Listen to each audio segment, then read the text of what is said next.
ഹരേ കൃഷ്ണ. ഗുരുവായൂർ മഞ്ജരീസിൻ്റെ പ്രഭാത മഞ്ജരിയിലേക്ക് എല്ലാവർക്കും സ്വാഗതം. ശാസ്താതാരം പ്രണമാമ്യഹം.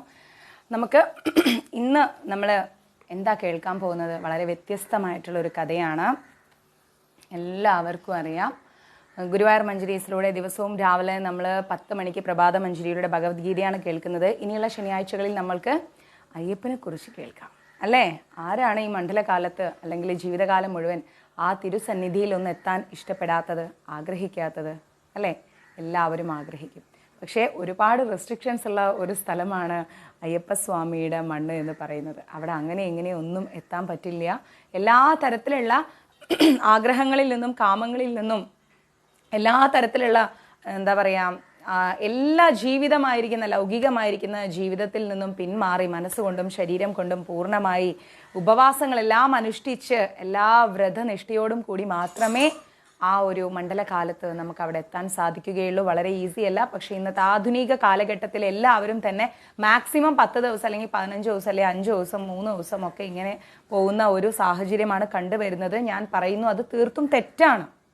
ഒരിക്കലും അങ്ങനെ ഒരു ടൂർ പോകേണ്ട പോലെ പോകുന്ന സ്ഥലമല്ല നമ്മുടെ അയ്യപ്പൻ്റെ പുണ്യഭൂമി എന്ന് പറയുന്നത്. അറ്റ്ലീസ്റ്റ് ഗുരുവായൂർ മഞ്ജരീസിലുള്ളവരെങ്കിലും 41 ദിവസത്തെ വ്രതം അനുഷ്ഠിച്ച് 41 ദിവസവും നീല അല്ലെങ്കിൽ കറുപ്പ് വസ്ത്രമണിഞ്ഞ് നമ്മുടെ ഹൃദയത്തിൽ അയ്യപ്പസ്വാമിയുടെ മുദ്രയണിഞ്ഞ് തീർത്തും വ്രതനിഷ്ഠയോടുകൂടി ചെരുപ്പുകൾ വരെ ഉപേക്ഷിച്ച് ഭഗവാന്റെ തിരുസന്നിധിയിലെത്താൻ ശ്രമിക്കാം. നമ്മളൊരു കാര്യം ചെയ്യുമ്പോൾ അതിലൊരു പൂർണ്ണത വേണം, അല്ലേ? പൂർണ്ണതയും വൃത്തിയും ഇല്ലാതെ നമ്മളൊരു കാര്യം ചെയ്യരുത്. ഞാനൊക്കെ വളരെ ചെറുതാവുന്ന സമയത്ത് ഒരു 3 വർഷം അച്ഛൻ എന്നെ മലയ്ക്ക് കൊണ്ടുപോയിട്ടുണ്ടായിരുന്നു. 3 വർഷം മല കയറുന്ന സമയത്ത് 3 മണിയാകുമ്പോൾ അച്ഛൻ എന്നെ എഴുന്നേൽപ്പിക്കും. വെളുപ്പിനെ 3 മണിക്ക്. അന്നൊന്നും ഇന്നത്തെ പോലത്തല്ല, ഭയങ്കര തണുപ്പാണ്. ഇന്നൊക്കെ കാലാവസ്ഥയ്ക്ക് കുറേ മാറ്റം സംഭവിച്ചു. അത്രയ്ക്ക് തന്നെ തണുപ്പില്ല എന്ന് വേണം പറയാൻ. പക്ഷെ 3 മണിക്ക് നല്ല തണുപ്പിൽ എഴുന്നേറ്റിട്ട് വീട്ടിൽ നിന്ന് പോലും കുളിക്കില്ലായിരുന്നു. നേരെ ഞങ്ങൾ അവിടെയുള്ള പുത്തൂരമ്പലത്തിൻ്റെ കുളത്തിലേക്ക് പോയി അവിടുന്ന് കുറേ അയ്യപ്പന്മാരുടെ കൂടെ നിന്ന് കുളിച്ച്, കുളത്തിലെ വെള്ളം എന്ന് പറയുമ്പോൾ പിന്നെ പറയുകയും വേണ്ട, കുളിച്ച് ശരണം വിളിച്ച് ക്ഷേത്രദർശനമൊക്കെ നടത്തി വീട്ടിൽ വന്നിട്ട് ഞങ്ങൾ വീട്ടിൻ്റെ അകത്തല്ല കിടന്നുറങ്ങാറ്. കൊലായിൽ അതിന് കിടക്കാൻ വേണ്ടി മാത്രം ഒരു സെപ്പറേറ്റ് സ്ഥലമുണ്ട്. അവിടെ കിടന്നുറങ്ങി. ഞങ്ങൾക്ക് വേണ്ടി മാത്രം ഭക്ഷണം പാകം ചെയ്യാനൊരു സ്റ്റൗവും പാത്രങ്ങളും കിടക്കാനൊരു വിരിയും പായൊക്കെ ആയിട്ട് അങ്ങനെ കിടന്നുറങ്ങി 41 ദിവസം ആ ഒരു വ്രതത്തിൽ തന്നെ നിന്നുകൊണ്ട് മല കയറിയിട്ടുണ്ട്. അങ്ങനെ കയറി അയ്യപ്പസ്വാമിയെ കാണാനുള്ള ഒരു അനുഗ്രഹം എനിക്ക് കിട്ടിയിട്ടുണ്ട്. ഞാൻ പോകുന്ന സമയത്ത് എനിക്ക് തോന്നുന്നു 1993, 3, 4, 5 ആ കാലഘട്ടത്തിലാണ് പോയത്. ആ സമയത്ത് മാളികപ്പുറത്തമ്മ എന്ന് പറയുന്ന മാളികപ്പുറം പെൺകുട്ടികൾ സ്വാമിയാവുന്നത് വളരെ കുറവാണ്, വളരെ ചുരുക്കമാണ്, ഒരുപാട് ചുരുക്കമാണ്. അങ്ങനെ ഞാൻ മാളികപ്പുറത്തമ്മയായിട്ട് പോകുന്ന സമയത്ത് ഞാൻ ആദ്യമായിട്ട് തെലുങ്കന്മാരെയും തമിഴന്മാരെയും കാണുന്നത് ശബരിമലയിൽ വെച്ചിട്ടാണ്. അങ്ങനെ മലകേറി അങ്ങനെ പോവാണ്. കഠിനമായ വ്രതനിഷ്ഠയിലൂടെയാണ് 41 ദിവസം കടന്നു പോകുന്നത്. ഒരു നേരത്തെ അരിയാഹാരം മാത്രം. വൈകിട്ടായി കഴിഞ്ഞാൽ സ്കൂൾ വിട്ട് വന്ന ഉടനെ തന്നെ തിരിച്ച് വീണ്ടും നമ്മൾ അതേ കുളത്തിൽ പോയി കുളിച്ച് വീണ്ടും നമ്മൾ എന്ത് ചെയ്യും? ശരണം വിളിച്ചിട്ടാണ് അന്നത്തെ രാത്രിയിലെ ഭക്ഷണം കഴിക്കുന്നത്. അങ്ങനെ ഒരു 41 ദിവസത്തെ വ്രതനിഷ്ഠകൾക്കൊടുവിൽ ശബരിമലയിൽ ചെന്നപ്പോൾ 41 ദിവസവും കറുത്ത വസ്ത്രമായിരുന്നു എൻ്റെത്. ശബരിമലയിൽ ചെന്ന് മല കയറി ഇങ്ങനെ പോവാണ്. ചെങ്കദലിയൊക്കെ ആദ്യമായിട്ട് കാണുന്നത് ഞാൻ മലയിൽ വെച്ചിട്ടാണ്. വളരെ അത്ഭുതമായിരുന്നു ഇന്ന് എനിക്ക്. ഇന്നത്തെ പോലെ നടുക്ക് അങ്ങനെ ഒരു കമ്പിയിട്ട് അങ്ങനെയൊന്നും ഇല്ല. അന്ന് ഓപ്പണായിട്ടുള്ളൊരിതാണ്. കുറേ പേര് അങ്ങോട്ട് കയറും, കുറേ പേര് ഇങ്ങോട്ട് ഇറങ്ങും. ഒത്തിരി ഇതുണ്ടായിരുന്നു. പിന്നെ താഴെയൊന്നും ഇൻ്റർലോക്ക് കാര്യങ്ങളൊന്നും ഇല്ല. കല്ലും മുള്ളും കാലിനും എത്താന്ന് പറഞ്ഞാൽ അത് കാലിനും എത്ത തന്നെയായിരുന്നു അന്ന്. അങ്ങനെ ഇരുമുടി കെട്ടും തലയിലേന്തിക്കൊണ്ട് അയ്യപ്പസ്വാമിയെ കാണാൻ പോകുന്ന വഴിക്ക് മണിക്കൂറുകളോളം സന്നിധാനത്തൊക്കെ ലൈൻ നിന്ന് അഭിഷേകത്തിനൊക്കെ ലൈൻ നിന്നിട്ട് ആണ് കയറുന്നത്. അങ്ങനെ കയറി ഞാൻ അവിടെ എത്താറായപ്പോൾ എനിക്ക് നന്നായിട്ട് ഉറക്കം വന്നു, നല്ല ഉറക്കം.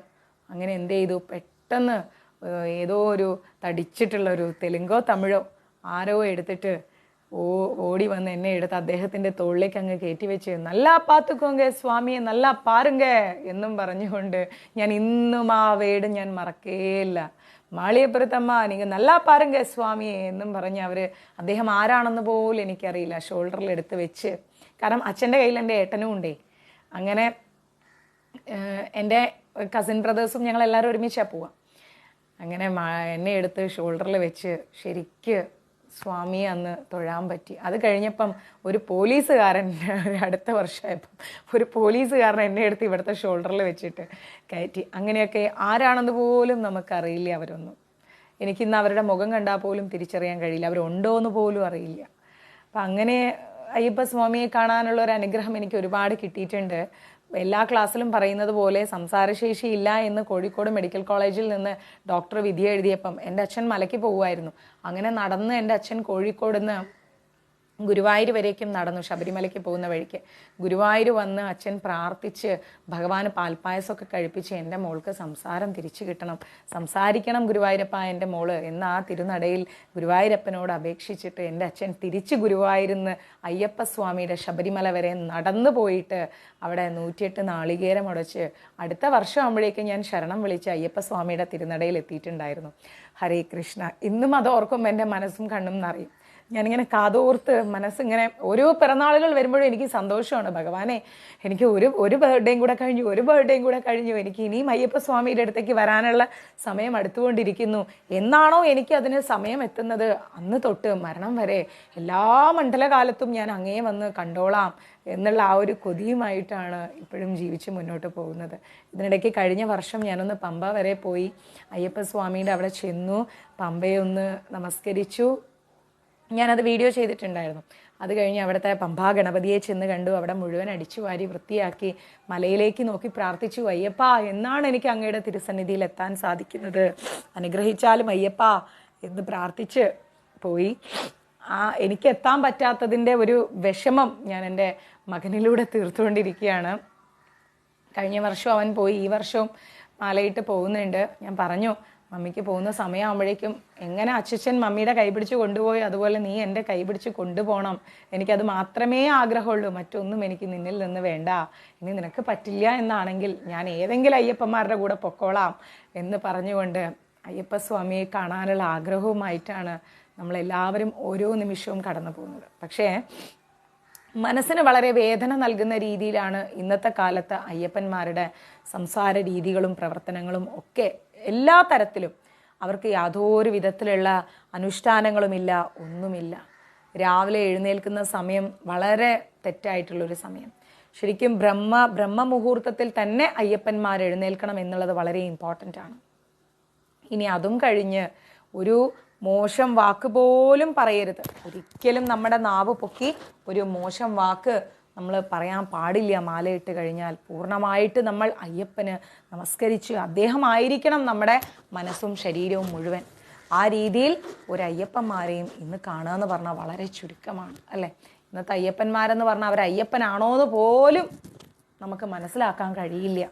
തീർച്ചയായിട്ടും ഗീതാമ്മേ നമുക്ക് മനസ്സിലാക്കുകയും. താങ്ക് യു മാരാരെ, താങ്ക്സ് മോനെ. ഇന്ന് എന്താ പറയുക, അയ്യപ്പന്മാരാണോ എന്ന് പോലും നമുക്ക് അറിഞ്ഞുകൂടാ, അങ്ങനത്തെ അവസ്ഥയിലാണ്. കാരണം അയ്യപ്പന്മാർ തൊടില്ല, ഒരാളെ തൊടില്ലായിരുന്നു. എൻ്റെ അച്ഛൻ എന്നെ സ്കൂളിൽ പോകുന്ന സമയത്ത് ദിവസവും കൈ പിടിച്ച് വെച്ചിട്ട് പറയും, ദേ സൂക്ഷിച്ചും കണ്ടും പോകണം, ഒരാളുടെ പാത്രത്തിൽ നിന്ന് ഒന്നും എടുത്ത് കഴിക്കരുത്, നിനക്ക് എന്ത് നിൻ്റെ ലഞ്ച് ബോക്സിൽ തന്നോ അത് മാത്രം, ഇല്ലെങ്കിൽ അയ്യപ്പൻ്റെ മലയിൽ കയറുമ്പോൾ നിന്നെ പുലി പിടിക്കും, നോക്കിക്കോ, ഇങ്ങനെ പറഞ്ഞ അച്ഛൻ എന്നെ പേടിപ്പിക്കുമായിരുന്നു. ഞാൻ പറയും, ശരിക്കും പുലി പിടിക്കുമോ? ശരിക്കും പുലി പിടിക്കും, തെറ്റിക്കാൻ പാടില്ല. അവിടെ പുലിയുണ്ട്, നമ്മൾ ചെല്ലുമ്പോൾ കാവലായിട്ട് അവിടെ പുലി നിൽക്കുന്നുണ്ട്, ആന നിൽക്കുന്നുണ്ട് എന്നൊക്കെ പറയും. പെരുമ്പാമ്പുണ്ട്, ഞാനന്ന് പെരുമ്പാമ്പിനെയും കണ്ടായിരുന്നു മലയിൽ വെച്ചിട്ട്. അപ്പം അതുകൊണ്ട് അങ്ങനെയൊക്കെ ഉണ്ട്. അപ്പാച്ചിമേട്ടിൽ അപ്പമൊക്കെ എറിഞ്ഞ് പേട്ട തുള്ളി എന്നല്ലേ, അങ്ങനെ പേട്ട തുള്ളുന്ന സമയത്ത് കന്യാസ്വാമിമാർക്ക് കിട്ടുന്നത് എന്താണ്? ഒരു കത്തിയായിരുന്നു. എനിക്കാണെങ്കിൽ ഈ കത്തിയോട് ഭയങ്കര ആകർഷണം, ഇത് എങ്ങനെയെങ്കിലും കൊണ്ടുവരണം ഒരു മനസ്സായിരുന്നു എനിക്ക്, അന്ന് കുട്ടിയല്ലേ. അങ്ങനെ പേട്ട തുള്ളി നല്ല സന്തോഷത്തോടു കൂടി ബലൂണൊക്കെ തലയിൽ കെട്ടിയത് ആരെങ്കിലും അടിച്ച് പൊട്ടിക്കാൻ വരുന്ന സമയത്ത് ഞാൻ പറയും, പൊട്ടിക്കാതെ എന്ന് പറയും. പക്ഷെ അതൊക്കെ പൊട്ടിച്ച് പേട്ട തുള്ളി, ഈ കത്തി ഞാൻ എടുത്തോട്ടെ അച്ഛാ, ഇത് ഞാൻ കൊണ്ടുപോക്കോട്ടെ അച്ഛാ എന്നിങ്ങനെ കുറേ ചോദിച്ചാൽ, പക്ഷേ അത് ശരം കുത്തിയാലിൽ കുത്താനുള്ളതാണ്, അത് കുത്തണം എന്ന് പറഞ്ഞ് ഓരോ കാൽവെപ്പിലും അയ്യപ്പസ്വാമിയുടെ ഓരോരോ കഥകൾ പറഞ്ഞ് രാത്രി കാലങ്ങളിൽ ഉറങ്ങാൻ കിടക്കുമ്പം എൻ്റെ അച്ഛൻ എൻ്റെ അടുത്തിരുന്നിട്ട് തല ഇങ്ങനെ തലോടിക്കൊണ്ട് അയ്യപ്പസ്വാമിയുടെ കഥകൾ പറഞ്ഞു തരുമായിരുന്നു. അങ്ങനെ കേട്ട കുറേ കഥകളിലൂടെ അയ്യപ്പസ്വാമി എനിക്കും ഒരു സൂപ്പർ ഹീറോ ആയി മാറി. അപ്പോൾ ഞാൻ ചിന്തിച്ചു, എന്ത് തന്നെ ആയാലും ശരി, ഞാൻ 3 വർഷം പോയിട്ടുണ്ട്, എന്ത് തന്നെ ആയാലും ശരി, ഇനി എല്ലാ ശനിയാഴ്ചകളിലും നമുക്ക് അയ്യപ്പസ്വാമിയുടെ കഥയാവാം അല്ലേ. എനിക്കറിയാവുന്ന കുറേ ഗ്രന്ഥങ്ങൾ, അതിന് വേണ്ടിയിട്ട് വീട്ടിൽ നിന്ന് തപ്പിപ്പിടിച്ചൊരു ബുക്കൊക്കെ എടുത്തുകൊണ്ട് വന്നു. അങ്ങനെ അവിടെ കുറേ പുസ്തകങ്ങളുടെ ഒരു ശേഖരം തന്നെയുണ്ട്, അച്ഛൻ്റെ അടുത്തും അമ്മയുടെ അച്ഛൻ്റെ അടുത്തൊക്കെ ആയിട്ട്. അങ്ങനെ ഒരു ശേഖരവുമായി വന്നതിൽ നിന്ന് കുറേ ഉണ്ട്. അയ്യപ്പ ഭാഗവതമുണ്ട്, ശാസ്ത്രേ തൂഭ്യം നമാനമുണ്ട്, ശാസ്താധാരം പ്രണമാമ്യഹുണ്ട്, കുറേ പുസ്തകങ്ങളുണ്ട്. കെട്ടും കെട്ടി മലയ്ക്ക്, അങ്ങനെയുള്ള ഒത്തിരി ഒത്തിരി ഒത്തിരി പുസ്തകങ്ങളുണ്ട്. അതിലൂടെ നമ്മൾ ഇന്ന് മഞ്ജരീസിലൂടെ അയ്യപ്പനെ കുറച്ചും കൂടെ നമ്മൾ അടുത്തറിയാൻ പോവുകയാണ് അല്ലേ. അയ്യപ്പസ്വാമിയെ നമ്മൾ അടുത്തറിയാൻ പോകണം. ശരിയാണ് ശ്രീദേവി മാതാജി പറഞ്ഞത്, ഇന്ന് മലയ്ക്ക് പോകുന്ന അന്നാണ് മാലയിടുന്നത്. ഇതൊക്കെ വളരെ തെറ്റാണ്, വളരെ വളരെ വളരെ തെറ്റാണ്. പക്ഷേ എൻ്റെ നാട്ടിൽ ഇപ്പോഴും, കോഴിക്കോട് ഇപ്പോഴും അതൊരു വലിയ അനുഷ്ഠാനം തന്നെയാണ്. വൃശ്ചികം 1 എന്ന് പറഞ്ഞു കഴിഞ്ഞാൽ അമ്പലത്തിൽ മാലയിടുന്ന തിരക്കാണ്. അയ്യപ്പസ്വാമിക്ക് മലയ്ക്ക് പോകാൻ വേണ്ടി മാലയിടുന്നൊരു തിരക്കാണ്. അന്ന് തൊട്ട് 41 ദിവസം അവർ മാലയിലായിരിക്കും. എൻ്റെ വല്യച്ഛൻ്റെ മക്കളൊക്കെ, ചേട്ടന്മാരൊക്കെ ഇപ്പം മാലയിട്ട് കഴിഞ്ഞാൽ ഇനി അവർ ഡിസംബറും കഴിഞ്ഞ് മകരവിളക്കിനാണ് അവർ പോകുന്നത്.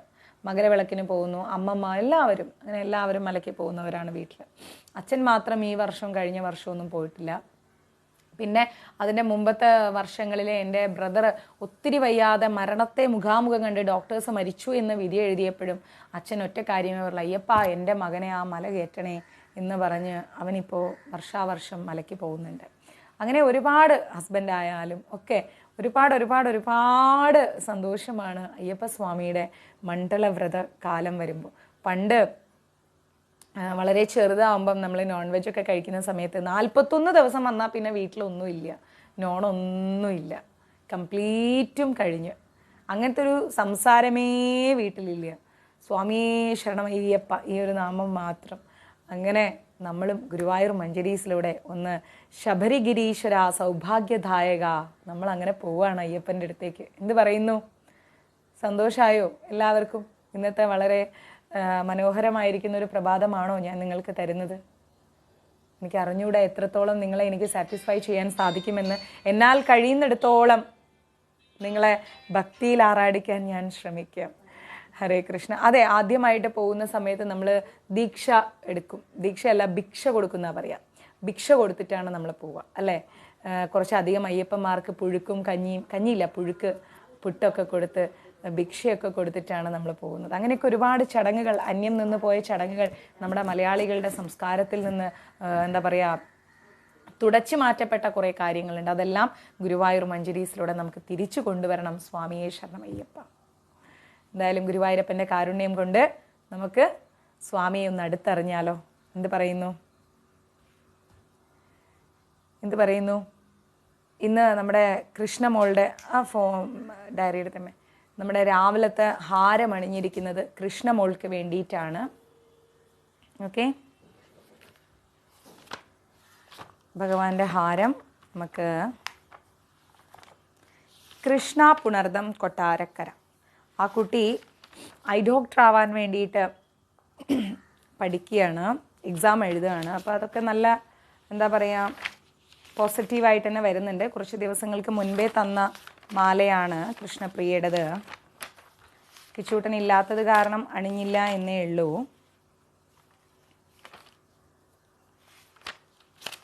കൃഷ്ണപ്രിയയുടെ മാല തന്ന ദിവസം എന്ന് പറയുകയാണെങ്കിൽ ഒക്ടോബർ 12 ആയിരുന്നു. 4 മാലയുണ്ട് കൃഷ്ണപ്രിയയുടെ പേരിൽ. കണ്ണിൻ്റെ ഡോക്ടറാവാൻ DNBയുടെ എക്സാം എഴുതുകയാണ്. അപ്പോൾ എണ്ണ ഒഴിക്കാൻ പറഞ്ഞിട്ടുണ്ടായിരുന്നു, അതൊക്കെ ഒഴിച്ചു. പുണർദം നക്ഷത്രമാണ്. കൃഷ്ണപ്രിയ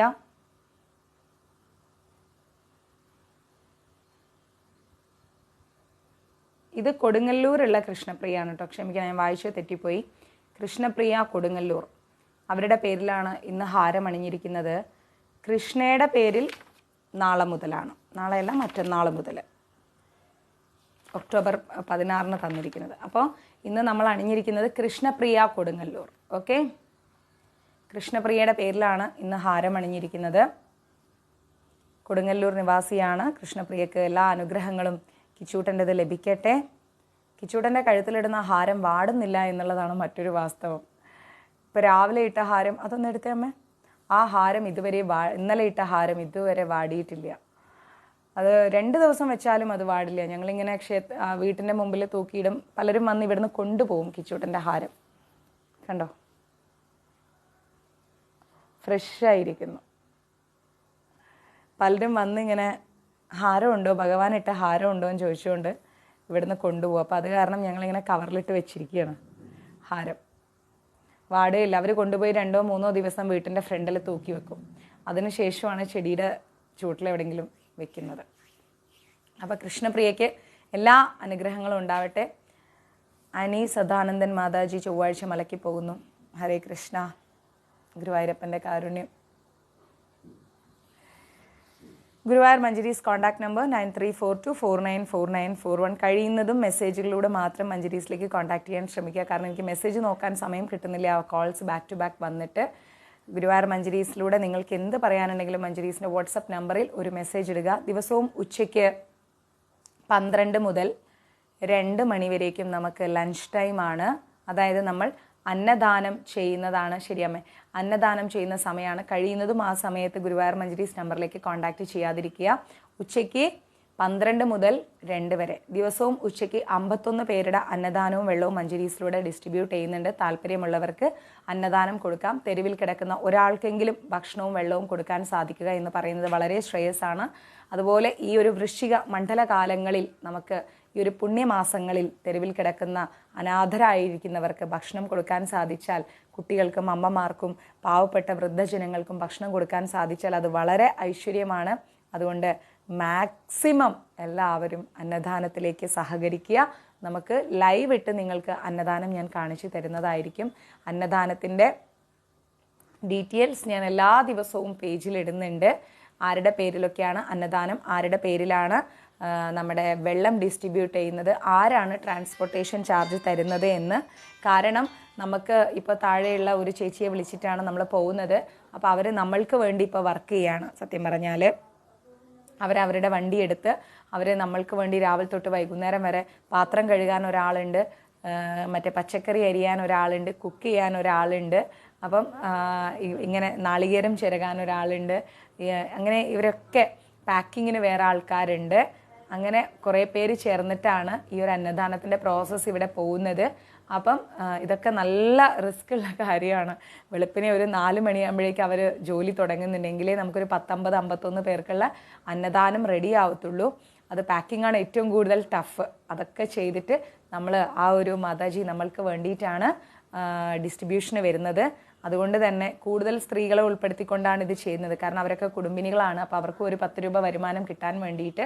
അപ്പം ആ ചേച്ചിക്ക് നമ്മൾ ഡിസ്റ്റൻസ് അനുസരിച്ച് ചില ദിവസങ്ങളിൽ വളരെ എളുപ്പം കൊടുത്താൽ ഒരു 300 രൂപയും, അല്ലാത്ത സമയങ്ങളിൽ 400 രൂപ, 450 രൂപ, അങ്ങനെ ഡിസ്റ്റൻസ് അനുസരിച്ചാണ് നമ്മൾ അവർക്ക് ട്രാൻസ്പോർട്ടേഷൻ ചാർജ് കൊടുക്കുന്നത്. ഇന്നലെ നമുക്ക് ബിന്ദു മാതാജിയായിരുന്നു ട്രാൻസ്പോർട്ടേഷൻ ചാർജ് തന്നത്, പട്ടണക്കാട്.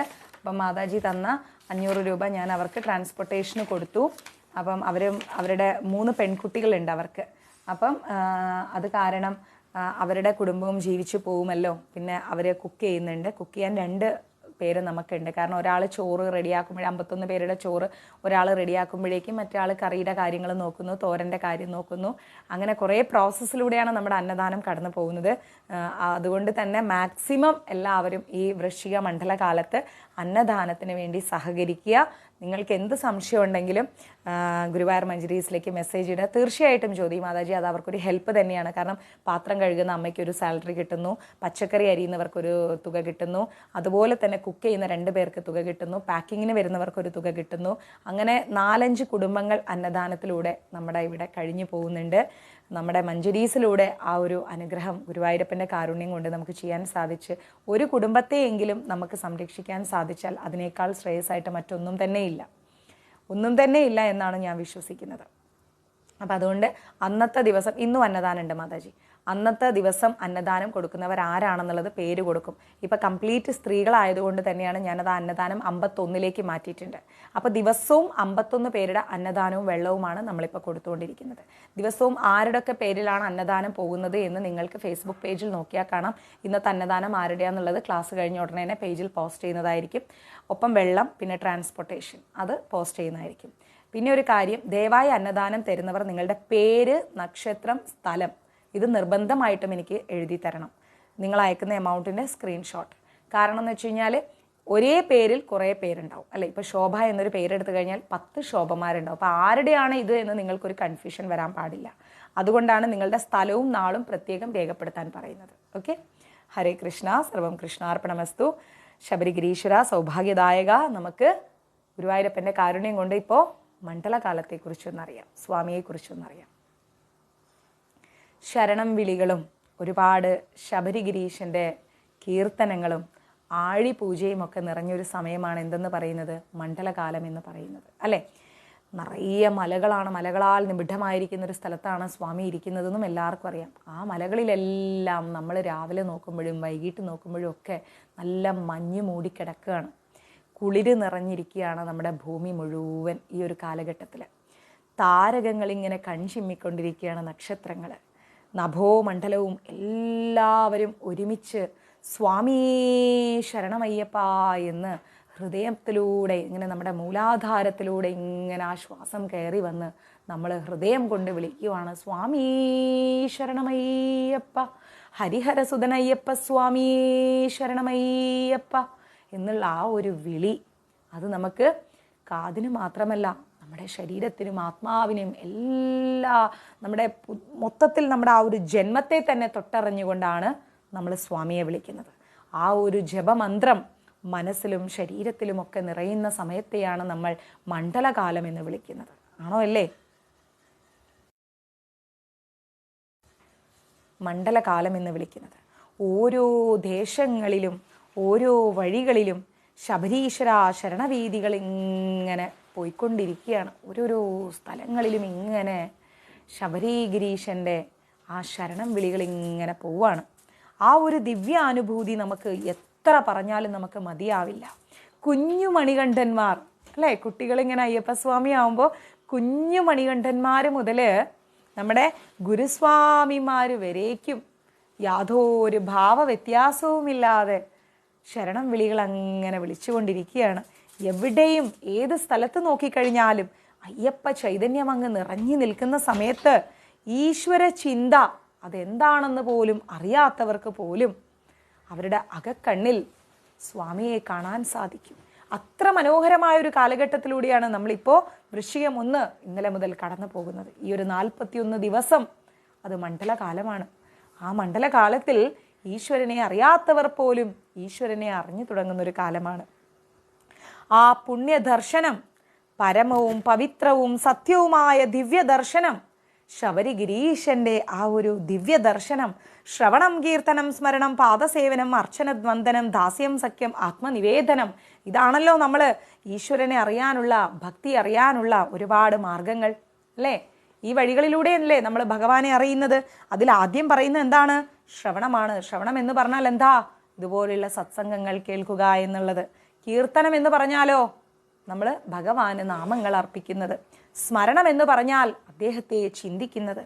പാദസേവനം എന്ന് പറഞ്ഞാൽ അദ്ദേഹത്തിൻ്റെ പാദങ്ങൾ സേവിക്കുന്നതോടൊപ്പം അദ്ദേഹം എവിടെ സ്ഥിതി ചെയ്യുന്നു? അദ്ദേഹത്തിൻ്റെ ഭക്തരുടെ ഹൃദയത്തിൽ. ആ ഭക്തരുടെ പാദങ്ങളെയും നമ്മൾ സേവിക്കുകയാണ്. അർച്ചനം, ഭഗവാൻ അർച്ചനകൾ ചെയ്യുന്നത്. വന്ദനം, അതുപോലെ ദാസ്യം, സഖ്യം, ആത്മനിവേദനം പൂർണ്ണമായിട്ട് നമ്മൾ സമർപ്പിതമാവുന്നത്. ഇതൊക്കെ എങ്ങനെയാണ്? പല പല വ്യത്യസ്തമായ വഴികളിലൂടെ നമുക്ക് ഭഗവാനെ അറിയാൻ സാധിക്കും. ജ്ഞാനയോഗം, രാജയോഗം, കർമ്മയോഗം, ഭക്തിയോഗം, ഇതൊക്കെ ഞാൻ മഹാഭാരതത്തിലൂടെ കുറച്ചും കൂടി ഡീറ്റെയിൽ ആയിട്ട് നിങ്ങൾക്ക് എക്സ്പ്ലെയിൻ ചെയ്ത് പറഞ്ഞിട്ടുണ്ട്. ഇപ്പോൾ മനസ്സിലായോ? ലാസ്റ്റ് മഹാഭാരതത്തിലെ ഒരു 5-6 ക്ലാസ്സുകൾ ബോറടിച്ചാലും ഞാനത് ഒഴിവാക്കാതെ അത് പഠിക്കണം, അത് കേൾക്കണം എന്ന് പറയാൻ കാരണം മുന്നോട്ടുള്ള ഏത് ഗ്രന്ഥങ്ങൾ നമ്മൾ എടുത്താലും ശരി അതിലെല്ലാം ഇതുണ്ട്. ഈ ഒരു ജ്ഞാനയോഗം, രാജയോഗം, കർമ്മയോഗം, ഭക്തിയോഗം ഇതെല്ലാം നമ്മൾ അറിയേണ്ടിയിരിക്കുന്നു. അങ്ങനെ ഈശ്വര സാക്ഷാത്കാര മാർഗങ്ങളിൽ ഭക്തിയോഗമാണ് സാധാരണക്കാരന് വളരെ ഉചിതമായിട്ടുള്ളത്, അല്ലെ? ജ്ഞാനയോഗം, രാജയോഗം, കർമ്മയോഗം, ഭക്തിയോഗം, 4 യോഗങ്ങളുണ്ട്. അതിൽ ഭക്തിയോഗമാണ് കുറച്ചും കൂടെ എന്താ പറയുക, ഉചിതമായിട്ട് സാധാരണക്കാരായിരിക്കുന്ന വ്യക്തികൾക്ക് ഭഗവാനെ അറിയാനുള്ള വഴികൾ. കലിയുഗത്തിൽ നമ്മൾ കടന്നു പോകുന്ന ഈ യുഗത്തിൽ തീർത്ഥാടനങ്ങൾ, ഒരുപാട് ക്ഷേത്രങ്ങൾ നമ്മൾ സന്ദർശിക്കുന്നതും നാമജപങ്ങളും ഇതൊക്കെ കൊണ്ട് മാത്രമാണ് നമ്മുടെ കഴിഞ്ഞ ജന്മങ്ങളിലെ പാപങ്ങളൊക്കെ മാറി പുണ്യഫലങ്ങളൊക്കെ നമുക്ക് വർദ്ധിക്കുന്നത്, അല്ലേ? അപ്പം തീർത്ഥാടനത്തിൻ്റെ പ്രസക്തി നിങ്ങൾക്ക് മനസ്സിലായല്ലോ. ഭഗവത്ഗീതയിൽ ഭഗവാൻ പറയുന്നത് എന്താണ്? ഭഗവാനെ മനസ്സിൽ സദാ നിലനിർത്തിക്കൊണ്ട്, ഭഗവാനെ നമ്മുടെ ഹൃദയത്തിൽ എപ്പോഴും നിലനിർത്തിക്കൊണ്ട് വിധിയജ്ഞങ്ങൾ, എന്താണ് വിധിയജ്ഞങ്ങൾ എന്ന് പറഞ്ഞാൽ നമ്മുടെ കർമ്മങ്ങൾ, നമ്മൾ ചെയ്യുന്ന കർമ്മങ്ങൾ, ആ കർമ്മങ്ങൾ കൊണ്ടും ജീവയജ്ഞം, ജീവയജ്ഞം എന്ന് പറഞ്ഞാൽ എന്താണ്? ആർക്കെങ്കിലും പറയാൻ പറ്റുമോ ജീവയജ്ഞം എന്ന് പറഞ്ഞാൽ എന്താണെന്ന്?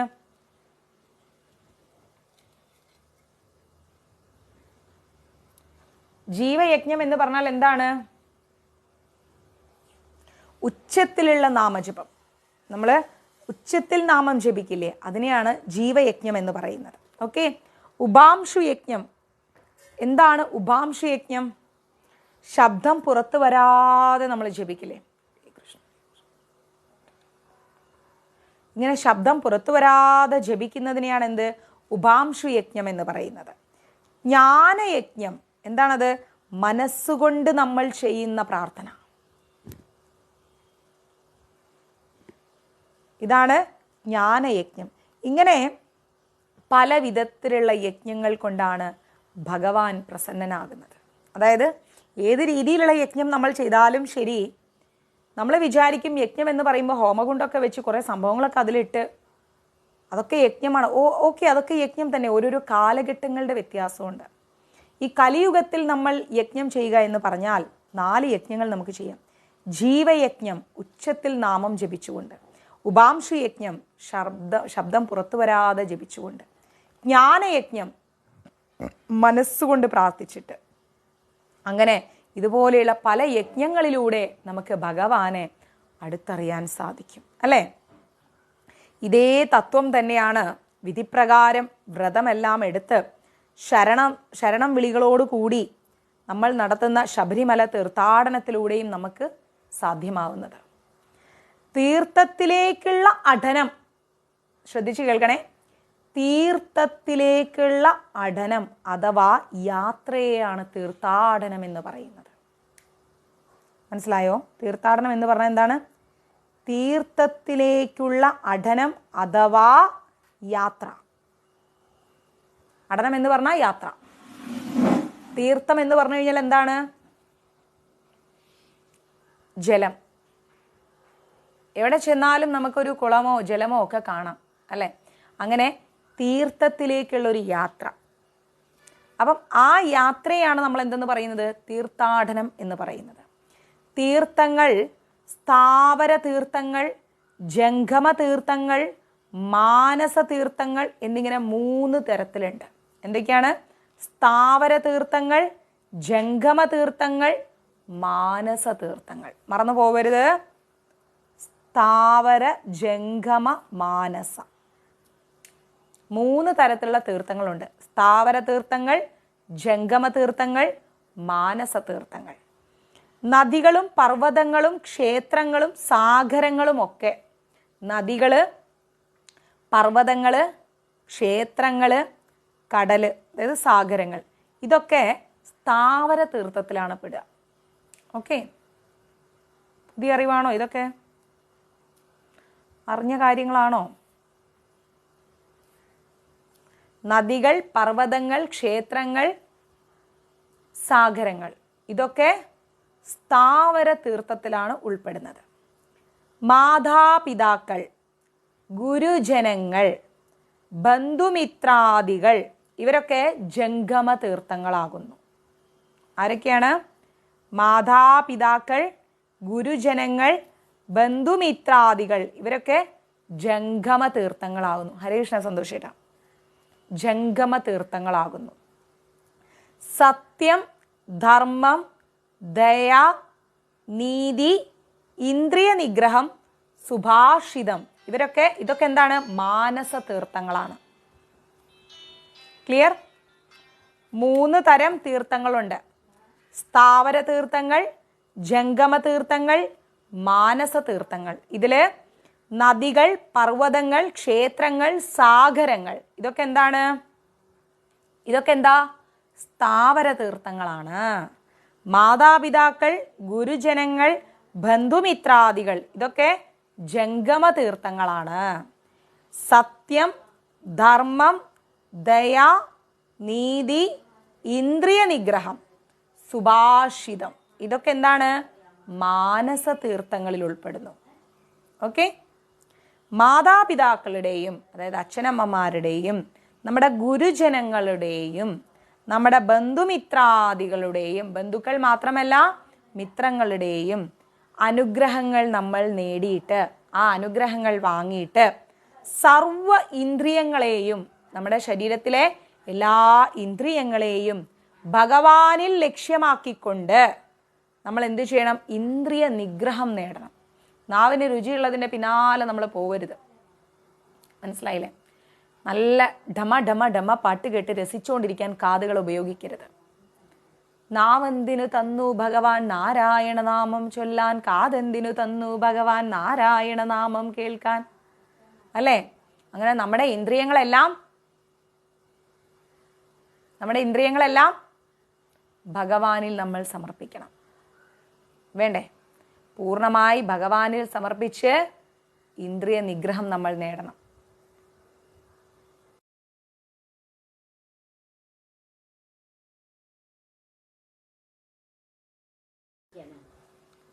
അപ്പോൾ നമ്മൾ ഭഗവാനിൽ പൂർണ്ണമായി സമർപ്പിച്ച് ഇന്ദ്രിയ നിഗ്രഹം നേടണം. നമ്മൾ ശരണം വിളിച്ചുകൊണ്ട് വനാന്തരങ്ങളിൽ, വനങ്ങൾക്കുള്ളിൽ പുണ്യനദികളും മലനിരകളും കടന്ന്, അല്ലേ, ഇന്ദ്രിയങ്ങളിലൂടെ ഭഗവാനെ തിരിച്ചറിയുക. കറക്റ്റാണ്.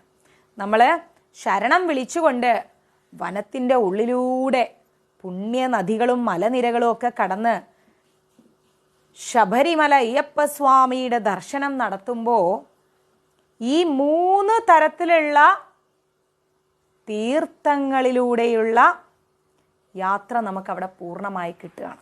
ഇപ്പം മനസ്സിലായോ ശബരിമല യാത്ര നടത്തുന്നത് എന്തിനാണെന്ന്? മാതാപിതാക്കളുടെയും ഗുരുജനങ്ങളുടെയും ബന്ധുമിത്രാദികളുടെയും ഒക്കെ അനുഗ്രഹം വാങ്ങിച്ചിട്ട് സർവ്വ ഇന്ദ്രിയങ്ങളെയും നമ്മൾ ഭഗവാനിൽ ലക്ഷ്യമാക്കി വെച്ചുകൊണ്ട് ഇന്ദ്രിയ നിഗ്രഹങ്ങളെല്ലാം നേടി ശരണം വിളിച്ച് കാട്ടിൻ്റെ ഉള്ളിലൂടെ പുണ്യ നദികളൊക്കെ കടന്ന് മലനിരകളൊക്കെ കടന്ന് ശബരിഗിരീശന്റെ ദർശനം നടത്തി കഴിഞ്ഞാൽ ഈ 3 തരത്തിലുള്ള തീർത്ഥങ്ങളിലൂടെയുള്ള യാത്ര നമുക്കവിടെ പൂർണ്ണമായി കിട്ടുകയാണ്. കണ്ടോ, മഞ്ജരീസിൽ കോള് വരുന്നത്. ഇങ്ങനെ വരുമ്പോൾ ഞാൻ എങ്ങനെയാ മെസ്സേജ് നോക്കുക? ഇതാണ് പ്രശ്നം. അപ്പം 3 തരത്തിലുള്ള തീർത്ഥങ്ങൾ എന്തൊക്കെയാണ്? സ്ഥാവര തീർത്ഥങ്ങൾ, ജംഗമ തീർത്ഥങ്ങൾ, മാനസ തീർത്ഥങ്ങൾ. ഈ 3 തരത്തിലുള്ള തീർത്ഥങ്ങളിലൂടെയും നമ്മൾ ശബരിമല യാത്ര നടത്തുമ്പോൾ നമ്മുടെ യാത്ര പൂർണ്ണമാവുകയാണ്. ദേവഘടം, പിതൃഘടം, ഋഷിഘടം, അങ്ങനെയുള്ള ജീവിത യാത്രയിലെ 3 തരം കടങ്ങളും 3 തരത്തിലുള്ള കടങ്ങളും നമുക്ക് ശബരിമല തീർത്ഥാടനത്തിലൂടെ തീർന്നു കിട്ടും. ഓക്കെ, അറിയാമായിരുന്നോ ഇത്? ഈശ്വരന്മാരോട് ഏതെങ്കിലും ജന്മത്തിൽ എന്തെങ്കിലും കടങ്ങൾ ബാക്കിയായി പോയിട്ടുണ്ടെങ്കിൽ നമ്മൾ പെട്ടെന്ന് എന്തെങ്കിലും കാര്യം ഭഗവാനെ ഞാൻ ഇന്നത് ചെയ്തോളാം, പക്ഷെ കുറച്ച് കഴിയുമ്പോൾ നമുക്കത് മറന്നു പോകും, അല്ലേ? ആ കടമായിട്ട് അവിടെ കിടക്കും. അപ്പോൾ ആ ഈശ്വരന്മാരോടുള്ള, ദേവന്മാരോടുള്ള ആ കടം, പിതൃക്കളോടുള്ള കടം, നമ്മുടെ പിതൃക്കൾക്ക് നമ്മൾ എന്തെങ്കിലും ചെയ്തു കൊടുക്കാൻ വിട്ടുപോയിട്ടുണ്ടെങ്കിൽ ചിലപ്പോൾ നമ്മൾ വിചാരിക്കുന്ന കാര്യമായിരിക്കില്ല അവർ മനസ്സിൽ വിചാരിക്കുക, അവരെ ആഗ്രഹിച്ചിരിക്കുന്നുണ്ടാവും, മരണം വരെ പറയാതെ പോയിട്ടുണ്ടാവും. അതൊരു പിതൃകടമാണ്, അല്ലേ? അങ്ങനെയുള്ള പിതൃകടങ്ങൾ, ഋഷികടം, ഏതെങ്കിലും ഋഷീശന്മാരോട് ഗുരുജനങ്ങളോടൊക്കെ നമുക്ക് എന്തെങ്കിലും ഒരു വാക്ക് പറഞ്ഞ് ചെയ്യാൻ പറ്റാതെ വരുമ്പോൾ ഉള്ള കടം, മറ്റെന്തെങ്കിലും കൊടുക്കണോ അല്ലെങ്കിൽ വാങ്ങണോ എന്നുള്ള ആ കടങ്ങൾ, അങ്ങനെ ഋഷികടം. ഇങ്ങനെയുള്ള നമ്മുടെ ജീവിതയാത്രയിലെ 3 തരത്തിലുള്ള കടങ്ങളും, അറിഞ്ഞോ അറിയാതെയുള്ള സമസ്ത നമ്മുടെ കടങ്ങളും ദുരിതങ്ങളും എല്ലാം ശബരിമല തീർത്ഥാടനത്തിലൂടെ നമുക്ക് തീർന്നു കിട്ടും. അപ്പോൾ മനസ്സിലായോ ശബരിമലയുടെ പ്രത്യേകത എന്താണ്? എങ്ങനെയാണ് ശബരിമല ആ ഒരു മണ്ഡലകാലം ഇത്രയും പ്രശസ്തിയായത്? എന്താണ് അതിൻ്റെ പൊരുൾ എന്നുള്ളത്? 3 തരത്തിലുള്ള തീർത്ഥങ്ങൾ, സ്ഥാവര തീർത്ഥം, ജംഗമ തീർത്ഥം, മാനസ തീർത്ഥം, ഇത് മൂന്നും നമുക്ക് ശബരിമല യാത്ര നടത്തുന്നതോടുകൂടി പൂർണ്ണമാവും. അതുപോലെ തന്നെ 3 തരത്തിലുള്ള കടങ്ങൾ നമുക്ക് പൂർത്തിയായി കിട്ടും. ദേവസന്നിധികളായ പുണ്യസങ്കേതത്തിലെ തീർത്ഥയാത്ര മൂലം, ഭഗവാൻ ഇരിക്കുന്ന ആ പുണ്യ സ്ഥലത്തെ തീർത്ഥയാത്ര കൊണ്ട് ദേവകടവും, പമ്പാതർപ്പണം മൂലം പിതൃകടവും, ബ്രഹ്മചാരി വ്രതങ്ങൾ കൊണ്ട് ഋഷികടവും തീർന്നു കിട്ടുന്നു. എങ്ങനെയാണ് ഈ 3 കടങ്ങൾ നമുക്ക് ശബരിമലയിലൂടെ വീട്ടപ്പെടുന്നത്? നമ്മൾ നല്ല ആ ഒരു ദേവസന്നിധിയായിരിക്കുന്ന ആ പുണ്യ സ്ഥലത്തേക്ക് നമ്മൾ തീർത്ഥയാത്ര ചെയ്യാൻ തുടങ്ങുമ്പോൾ തന്നെ നമുക്ക് ദൈവത്തോടുള്ള ആ കടങ്ങളെല്ലാം അവിടെ തീരുകയാണ്. ഈശ്വരനോടുള്ള എല്ലാ കടങ്ങളും അവിടെ തീരും, ദേവകടങ്ങളെല്ലാം തീരും അല്ലേ? പമ്പാ തർപ്പണം മൂലം പമ്പയിൽ പോയി മുങ്ങിക്കുളിച്ച് പമ്പയെ നമസ്കരിച്ച് തർപ്പണം ചെയ്യുന്നതോടെ പിതൃക്കളോടുള്ള കടം നമുക്ക് തീർന്നു കിട്ടും. അതുകൊണ്ടാണ് പമ്പയുടെ അവിടെ നമ്മൾ ബലിയിടില്ലേ, ആ തർപ്പണവും നമുക്ക് തീർന്നു കിട്ടും, ആ കടങ്ങളും. ബ്രഹ്മചാരി വ്രതമാണ് നമ്മൾ അനുഷ്ഠിക്കുന്നത് അല്ലേ? മലയ്ക്ക് പോകുമ്പോൾ നമ്മൾ ബ്രഹ്മചാരി വ്രതമാണ് അനുഷ്ഠിക്കുന്നത്. ആ ബ്രഹ്മചര്യ വ്രതം കൊണ്ട് നമുക്ക് ഋഷീശ്വരന്മാരോടുള്ള കടങ്ങളും തീർന്നു കിട്ടും. ഓക്കെ, ഉപയോഗപ്രദമാണോ ക്ലാസ്? പറയൂ. ഈ കാര്യങ്ങൾ അറിയാമായിരുന്നോ നേരത്തെ?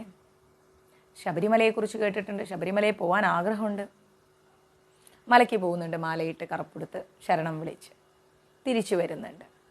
പൊരുൾ എന്താണെന്ന് അറിയാമായിരുന്നോ? ഇതാണ് പൊരുൾ. കേരളം അഥവാ ശൂർപാരകദേശം, ശൂർപാരകദേശം എന്ന് വെച്ചു കഴിഞ്ഞാൽ സാഗരത്തിൽ നിന്ന് വീണ്ടെടുത്ത പരശുരാമ മഹർഷി അല്ലേ, കടലിൽ നിന്ന് വീണ്ടെടുത്തതാണ് കേരളം എന്നാണ് നമ്മൾക്ക് അറിയാവുന്നത്. ദേശ സംരക്ഷണത്തിനായിട്ട്, ഈ കേരളത്തിൻ്റെ സംരക്ഷണത്തിനായിട്ട് ദേവദേവി പ്രതിഷ്ഠകൾ ഒരുപാട് നടത്തിയിട്ടുണ്ട് അല്ലേ? പരശുരാമ മഹർഷി ഒരുപാട് ദേവദേവി പ്രദർശനങ്ങൾ ഈ കേരളത്തിൽ നടത്തിയിട്ടുണ്ട്. ഗോഡ്സ് ഓൺ കൺട്രിയല്ലേ നമ്മുടെ കേരളം അല്ലേ, ദൈവത്തിൻ്റെ സ്വന്തം നാട്. മല കാക്കാൻ കിഴക്കൻ ദേശങ്ങളിൽ ശാസ്താപ്രതിഷ്ഠകൾ നടത്തി. കേരളത്തിൻ്റെ മല കാത്ത് രക്ഷിക്കാൻ എന്താണ്, കിഴക്ക് ദേശങ്ങളിൽ ശാസ്താപ്രതിഷ്ഠകൾ നടത്തിയിട്ടുണ്ട്. ഇതാണ് നമ്മൾ മനസ്സിലാക്കിയ ഐതിഹ്യം. പേരുകേട്ട ശാസ്താക്ഷേത്രങ്ങൾ, നല്ല പേരുകേട്ട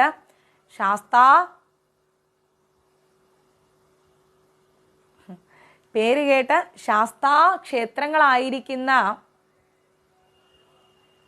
ശബരിമല, ആര്യങ്കാവ്, അച്ഛൻ കോവിൽ, കുളത്തൂപ്പുഴ അല്ലേ, ഇതൊക്കെ നമ്മൾ കേട്ടിട്ടുണ്ട് ഈ ക്ഷേത്രങ്ങളൊക്കെ. ഇത് എന്താ സംഭവം, തലയിൽ നിൽക്കുന്നില്ലല്ലോ. പേരുകേട്ട ശാസ്താക്ഷേത്രങ്ങളാണെന്ത്? ശബരിമല, ആര്യങ്കാവ്, അച്ഛൻ കോവിനൽ, കുളത്തൂപ്പുഴയൊക്കെ ഈ ഒരു വളരെ ഫേമസ് ആയിരിക്കുന്ന ക്ഷേത്രങ്ങളാണ്. ഇതൊക്കെയാണ് ശബരിമല, ആര്യങ്കാവ്, അച്ഛൻ കോവിനൽ, കുളത്തൂപ്പുഴ. അങ്ങനെ ഈ ക്ഷേത്രങ്ങളിലെല്ലാം ശാസ്താവിൻ്റെ വിഭിന്ന ഭാവങ്ങളിലൂടെയാണ് പൂജിക്കപ്പെടുന്നത്. വ്യത്യസ്തമായിരിക്കുന്ന അയ്യപ്പസ്വാമിയുടെ ഭാവങ്ങളാണ് ഇവിടെയൊക്കെ പൂജിക്കപ്പെടുന്നത്. ധർമ്മത്തെ ശാസിക്കുന്നവൻ, ധർമ്മം നിലനിർത്താൻ വേണ്ടിയിട്ട് മാത്രമാണ് അയ്യപ്പസ്വാമി നിൽക്കുന്നത്. ഒരു അധർമ്മവും അവിടെ നടക്കില്ല. ധർമ്മത്തെ അതുപോലെ അങ്ങ് കാത്തുരക്ഷിക്കും അല്ലേ? ധർമ്മത്തെ നിലനിർത്തുന്നവൻ. ആലോചിച്ച് നോക്കണം, അധർമ്മം എന്ന് പറയുന്ന സ്വാമിയുടെ അടുത്തേക്ക് കൊണ്ടുപോകാൻ പറ്റില്ല. അധർമ്മം കണ്ടാൽ സ്വാമി പ്രതികരിക്കും. അങ്ങനെ ധർമ്മത്തെ കാത്തു രക്ഷിച്ചു കൊണ്ടിരിക്കുന്ന ഒരാളാണ് ആര്? നമ്മുടെ അയ്യപ്പസ്വാമി. അതുകൊണ്ടാണ് ധർമ്മശാസ്താവ് എന്ന പേര് അദ്ദേഹത്തിന് വന്നത്. ധർമ്മത്തെ ശാസിച്ചുകൊണ്ട് നിലനിർത്തുകയാണ്. ധർമ്മം, എന്തുകൊണ്ടാണ് അദ്ദേഹം ധർമ്മത്തെ ശാസിക്കുന്നത്? അധർമ്മത്തെയല്ലേ ശാസിക്കേണ്ടത്? അധർമ്മം എന്ന് പറയുന്ന അദ്ദേഹം അടുത്തടുപ്പിക്കില്ല. ധർമ്മത്തെ ശാസിച്ചു നിർത്താൻ കാരണം എന്താണ്? എന്തുകൊണ്ടാണ്? ധർമ്മം ഒരിക്കലും തെറ്റിപ്പോവരുത്. നമ്മുടെ മക്കളെ നമ്മൾ ശാസിക്കും. എന്തിനാണ് ശാസിക്കുന്നത്? കുട്ടികൾ തെറ്റ് ചെയ്യരുത് എന്ന വിശ്വാസം ഉണ്ടാക്കിയെടുക്കുകയാണ്, അവരെ നിലയ്ക്ക് നിർത്തുകയാണ്. അതുകൊണ്ട് അദ്ദേഹം ധർമ്മത്തെ ശാസിച്ച് നിലയ്ക്ക് നിർത്തുന്ന ഒരു വ്യക്തിയാണ്.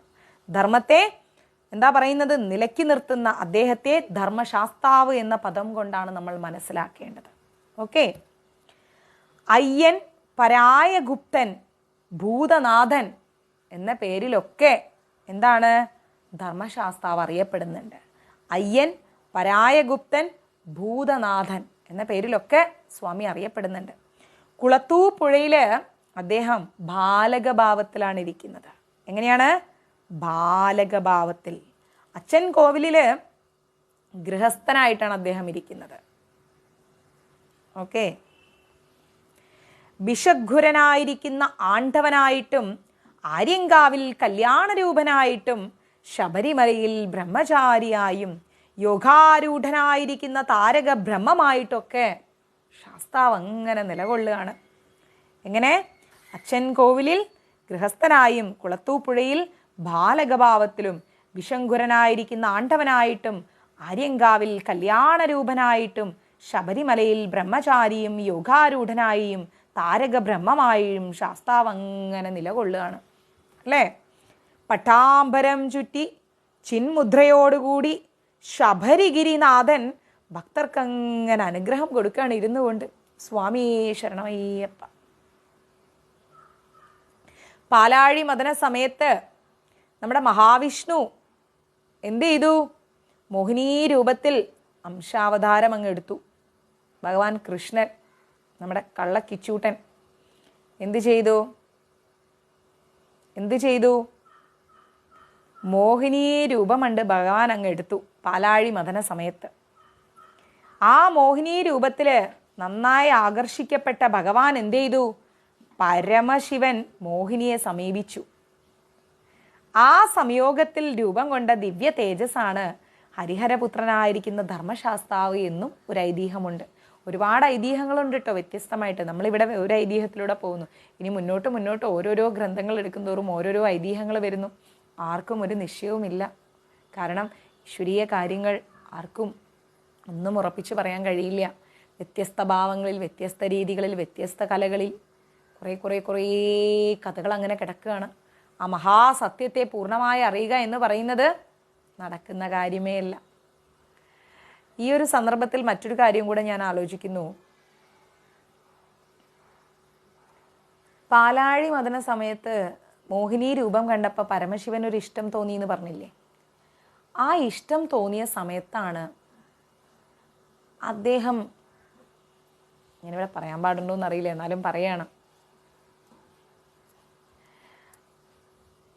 ആ സമയത്ത് മോഹിനി രൂപത്തെ കണ്ട് ആകർഷിക്കപ്പെട്ട പരമശിവൻ മോഹിനി രൂപത്തിൻ്റെ പിന്നാലെ ഓടി. അങ്ങനെ പരമശിവന്റെ വീര്യം, അതായത് ശുക്ലം, അത് പുറത്തു പോയി.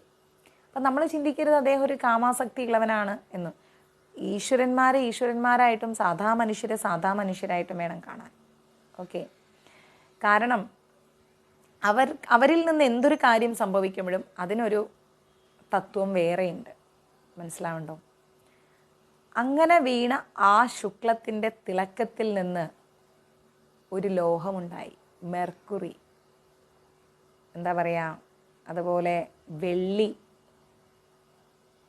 മനസ്സിലാവുണ്ടോ? വെള്ളി അങ്ങനെ ഉണ്ടായതാണത്. അങ്ങനെ ഒരു കഥയുണ്ട്. ഓക്കെ.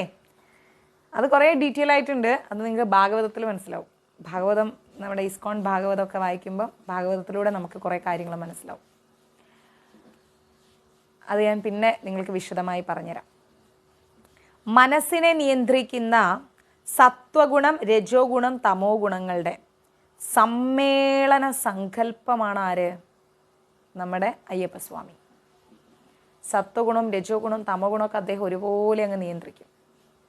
ഒന്നിനും അടിമപ്പെടില്ല. മനസ്സിനെ നിയന്ത്രിച്ച് പരമാത്മാവായിരിക്കുന്ന ആ സങ്കല്പത്തിൽ അടിയുറച്ച് പ്രാർത്ഥിച്ച്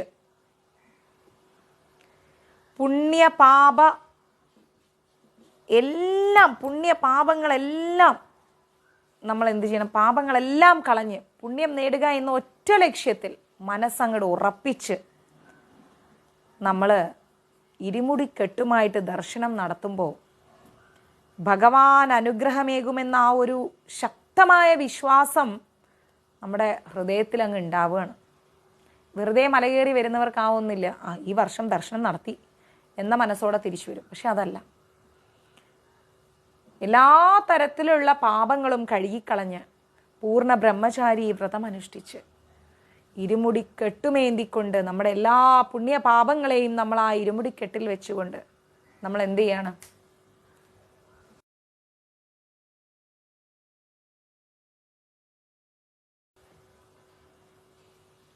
ഇപ്പൊ സൗണ്ട് ഓക്കെ ആയോ? ഇപ്പൊ കേൾക്കുന്നില്ലേ? അങ്ങനെ നമ്മൾ മല കയറി ദർശനം നടത്തുമ്പോൾ സ്വാമിയെ ശരണമയ്യപ്പ, ഭഗവാന്റെ അനുഗ്രഹം നമുക്ക് അങ്ങ് ലഭിക്കുമെന്നുള്ളത് നമ്മുടെ മനസ്സിലങ്ങ് അടിയുറച്ച് നിൽക്കുകയാണ് അല്ലേ? സജ്ജനപാലനത്തിനായിട്ട് ധർമ്മശാസ്താവ് അയ്യപ്പൻ എന്ന ഒരു ഭാവം അങ്ങ് കുടികൊണ്ടു. ആ ഭാവം അങ്ങ് എടുക്കാണ്. ധർമ്മത്തെ അങ്ങ് ശാസിച്ചു നിർത്തുന്ന ആ ശക്തമായ ഭാവത്തിൽ അയ്യപ്പസ്വാമി അങ്ങോട്ട് ഇരിക്കുകയാണ്. പൂർണ്ണ പുഷ്കല എന്ന ഭാര്യമാരും പ്രഭ എന്ന ഭാര്യമാരും ശാസ്താവിനുണ്ട് എന്ന് പലയിടങ്ങളിലും പറയുന്നുണ്ട്, നമ്മൾക്ക് വ്യക്തമല്ല. എന്ന് പല സ്ഥലത്തും പറയുന്നുണ്ട്, നമ്മൾക്ക് വ്യക്തമല്ല. ഈ ഭാര്യമാരോടും സത്യകൻ എന്ന് പറയുന്ന മകനോടും കൂടിയുള്ള ക്ഷേത്രങ്ങളും ഒക്കെ മലയാളക്കരയിലുണ്ട്. അങ്ങനെയുള്ള ക്ഷേത്രങ്ങളും മലയാളക്കരയിലുണ്ട്. അതുകൊണ്ടാണ് ഞാൻ മുമ്പേ പറഞ്ഞത്, നമുക്കൊന്നും വ്യക്തമായി ക്ലിയറായി കിട്ടുന്നില്ല. ദൈവത്തിൻ്റെ കാര്യങ്ങൾ എന്ന് പറയുമ്പം അത് നമുക്കൊരിക്കലും പൂർണ്ണമായി ഇതാണ് ശരി എന്ന് നമുക്കങ്ങ് പ്രസ്താവിക്കാൻ കഴിയില്ല. കാരണം അവർ ഒരുപാട് സന്ദർഭങ്ങളിൽ ഒത്തിരി കാര്യങ്ങൾക്ക് ഷെയറിങ് വളരെ കുറവാണ്. മാക്സിമം ഷെയർ ചെയ്യും. 92 പേര് ലൈവ് കാണുന്നു, 100ഓളം പേര് ഇപ്പോൾ ലൈവിലുണ്ട്. എന്നിട്ടും 29 ഷെയർ എന്ന് പറയുന്നത് വളരെ മോശമാണ് കേട്ടോ. നമ്മൾ ചെയ്യാതിരിക്കരുത്. ഭഗവാന്റെ കാര്യങ്ങൾ നമ്മൾ പലരിലും എത്തിക്കുക എന്ന് പറയുന്നത് കലിയുഗത്തിൽ ഭഗവാനോട് ചെയ്യുന്ന ഏറ്റവും വലിയൊരു നന്ദിയാണ്. അദ്ദേഹം ആഗ്രഹിക്കുന്നതും നിങ്ങളിൽ നിന്ന് അതാണ്. അപ്പോൾ നമ്മൾ മനസ്സിലാക്കണം, പൂർണ്ണ പുഷ്കല എന്ന് പറയുന്ന ഭാര്യമാരും പ്രഭ എന്ന ഭാര്യയും ഇതിൽ സത്യകൻ എന്ന് പറയുന്ന മകനോടും കൂടി ഭഗവാൻ കുടികൊള്ളുന്ന ക്ഷേത്രങ്ങളും ഈ മലയാളക്കരയിലുണ്ട് എന്നാണ് പറയുന്നത്. പാണ്ഡിനാടിനും മലയാള നാടിനും ഇഷ്ടമേറിയ ഒരു ദൈവം ആരാണെന്ന് ചോദിച്ചു കഴിഞ്ഞാൽ ശബരിമല വാഴുന്ന ദേവൻ എന്ന് വേണമെങ്കിൽ പറയാം. സാധുജന പരിപാലകനായിരിക്കുന്ന ഭഗവാൻ എപ്പോഴും സാധുജനങ്ങളെ പരിപാലിക്കുക എന്ന് പറഞ്ഞാൽ ഭഗവാന് ഭയങ്കര ഇഷ്ടമാണ്. അഹങ്കാരമില്ലാത്ത, ധിക്കാരമില്ലാത്ത, ദേഷ്യമില്ലാത്ത, ഞാനെന്ന ഭാവമില്ലാത്ത, പണത്തിൻ്റെയും പ്രശസ്തിയുടെയും പേരിൻ്റെയും ആർഭാടത്തിൻ്റെയും മുകളിൽ നമ്മളെ കൊണ്ട് എന്തും ചെയ്യാൻ സാധിക്കുമെന്നുള്ള ആ വികാരങ്ങളില്ലാത്ത വെറും സാധുക്കളായിരിക്കുന്ന ജനങ്ങളെ സംരക്ഷിക്കാൻ ഇത്രമേലാഗ്രഹം കാണിക്കുന്ന അയ്യപ്പ സ്വാമിയെ ശരണമയ്യപ്പ, ഭഗവാൻ നൈഷ്ഠിക ബ്രഹ്മചാരിയായിട്ടാണ് ശബരിമലയിൽ കുടികൊള്ളുന്നത്. താന്ത്രിക വിധിപ്രകാരം ഭഗവാൻ വാജി എന്ന് പറഞ്ഞ കുതിരവാഹനനായിട്ട് അറിയപ്പെടുന്നുണ്ടെങ്കിൽ കൂടിയും പുലിവാഹനനായിട്ടും കരി എന്ന് പറഞ്ഞു കഴിഞ്ഞാൽ ആനയെ വാഹനമായിട്ടും ഒക്കെ ഭക്തർ പറയുന്നുണ്ട്. ഭഗവാൻ പുലിപ്പുറത്ത് വരുന്നു, ആനപ്പുറത്ത് വരുന്നു, അതുപോലെ കുതിരപ്പുറത്ത് വരുന്നു എന്നൊക്കെ പറയുന്നുണ്ട് ഭക്തർ. സ്വാമിയെ ശരണമയ്യപ്പ. ഇനി നമുക്ക് അവതാര സ്വരൂപനായിരിക്കുന്ന അയ്യപ്പ സ്വാമിയെ കുറിച്ചൊന്ന് പഠിക്കാം അല്ലേ? ദുർവാസാവിൻ്റെ ശാപം കൊണ്ട് ദേവന്മാർക്കൊക്കെ ജരാനരകൾ ബാധിച്ച കഥ നമുക്കറിയാം അല്ലേ? ദുർവാസാവ് ശപിച്ചപ്പം നമ്മുടെ ദേവന്മാർക്കൊക്കെ ജരാനരാദികൾ അങ്ങ് ബാധിച്ചു. പാലാഴി മദനത്തിലൂടെ അമൃത് സേവിച്ചാൽ മാത്രമേ ഈ ജരാനരാദികളൊക്കെ ഇല്ലാതെയാവൂ എന്ന ബോധം ആർക്കുണ്ടായി? ദേവന്മാർക്കുണ്ടായി. ദാനവന്മാരെയും അസുരന്മാരെയും ഒക്കെ കൂട്ടുപിടിച്ച്, ദൈത്യന്മാരെയൊക്കെ കൂട്ടുപിടിച്ച് അങ്ങനെ പാലാഴി മദനത്തിന് തയ്യാറായി. വാസുകിയാണ് പാലാഴി മദനത്തിന് കയറാക്കി ഉപയോഗിക്കുന്നത്. അതെ, വാജിവാഹനനെ ശരണമയ്യപ്പ. ഇതൊക്കെ അതിൻ്റെ കൂട്ടത്തിൽ പോകുന്ന കാര്യങ്ങളാണ്. അപ്പോൾ വാസുകിയെ കയറാക്കി വെച്ചിട്ട് മന്ദരപർവ്വതത്തെ കടക്കോലാക്കി വെച്ചിട്ട് എന്ത് ചെയ്തു? അതിനെയൊക്കെ കടക്കോലാക്കിയൊക്കെ രൂപപ്പെടുത്തിയിട്ട് ദേവന്മാരും അസുരന്മാരും ചേർന്നിട്ട് പാലാഴി കടയാൻ ആരംഭിച്ചു. കടച്ചിൽ ആരംഭിച്ചിട്ട് കുറേ കഴിഞ്ഞപ്പോൾ പാലാഴിയിൽ നിന്ന് പല പല ദിവ്യ വസ്തുക്കളും ഇങ്ങനെ പൊങ്ങി വരാൻ തുടങ്ങി. പാരിജാതം എന്ന് പറയുന്ന ഒരു കൽപ്പവൃക്ഷവും വന്നു. ലക്ഷ്മി ദേവി എല്ലാം ആ ദിവ്യ വസ്തുക്കളിൽ പെടുന്നതാണ്. അങ്ങനെ പല പല സംഭവങ്ങൾ പാലാഴിയിൽ നിന്ന് ഇങ്ങനെ പൊങ്ങി വന്നു. പാലാഴി മദനം അങ്ങനെ നടക്കുകയാണ്. കുറച്ച് കഴിഞ്ഞപ്പോൾ നമ്മുടെ ധന്വന്തരമൂർത്തി എന്ത് ചെയ്തു? അമൃത കുംഭവുമായിട്ട് ഇങ്ങനെ ഉയർന്നു വന്നു ധന്വന്തരമൂർത്തി. ആ സമയത്ത് അസുരന്മാരെന്ത് ചെയ്ത്? അമൃത കലശം കൈക്കലാക്കിയിട്ട് അസുരന്മാരൊരൊറ്റ പോക്കങ്ങോട്ട് പോയി. ഇത് കണ്ടപ്പോൾ നമ്മുടെ ദേവന്മാരങ്ങ് വല്ലാതെ വിഷമിച്ചു. ദേവന്മാരുടെ വിഷമം മനസ്സിലാക്കിയപ്പോൾ ഭഗവാൻ ശ്രീഹരി എന്ത് ചെയ്തു? മോഹിനി വേഷം അങ്ങെടുത്തു. ആരും കണ്ടാൽ കൊതിക്കുന്ന സുന്ദരിയായിരിക്കുന്ന ഒരു മോഹിനിയായിട്ടങ്ങ് മാറി ഭഗവാൻ. ശ്രീഹരിയുടെ അംശാവതാരങ്ങളിൽ ഒന്നായിട്ട് മോഹിനി വേഷം ഇന്നും അറിയപ്പെടുന്നുണ്ട്. മനോഹരമായിരിക്കുന്ന ആ അവതാരം. മോഹിനി വേഷത്തെക്കുറിച്ച് ഡീറ്റെയിൽഡ് ആയിട്ടുള്ള ഒരു ചാപ്റ്റർ തന്നെ എടുത്തരും കേട്ടോ മുന്നോട്ടേക്ക്. എല്ലാവരും എന്നും ലൈവിൽ വന്ന് കൃത്യമായി ക്ലാസ് കേട്ടാൽ ഞാനിതൊക്കെ പറഞ്ഞുതരും. മോഹിനി രൂപം കണ്ട് മയങ്ങിപ്പോയ അസുരന്മാരെ കബളിപ്പിച്ചിട്ട്, സ്വാമി ശരണം, കബളിപ്പിച്ചിട്ട് ഭഗവാൻ എന്ത് ചെയ്തു? ദേവന്മാർക്ക് അമൃതം അങ്ങോട്ട് കൊടുത്തു. ആ ഇടയ്ക്കാണ് രാഹുവിൻ്റെയും കേതുവിൻ്റെയും ഒരു കഥയുണ്ട്. ആ കഥയും ഭാഗവത്തിൽ ഞാൻ പറഞ്ഞു. ഇപ്പം പറഞ്ഞാൽ നിങ്ങൾക്കെല്ലാം കൂടെ കൺഫ്യൂഷനാവും. രാഹുവും കേതുവും അമൃത് കഴിക്കാനിരുന്ന സമയത്ത് ഭഗവാൻ അവരെ പിടിക്കുന്നൊരു കഥയുണ്ട്. ആ സമയത്താണ് രാഹുവും കേതുവും നമുക്ക് ശത്രുക്കളായി മാറുന്നതൊക്കെ.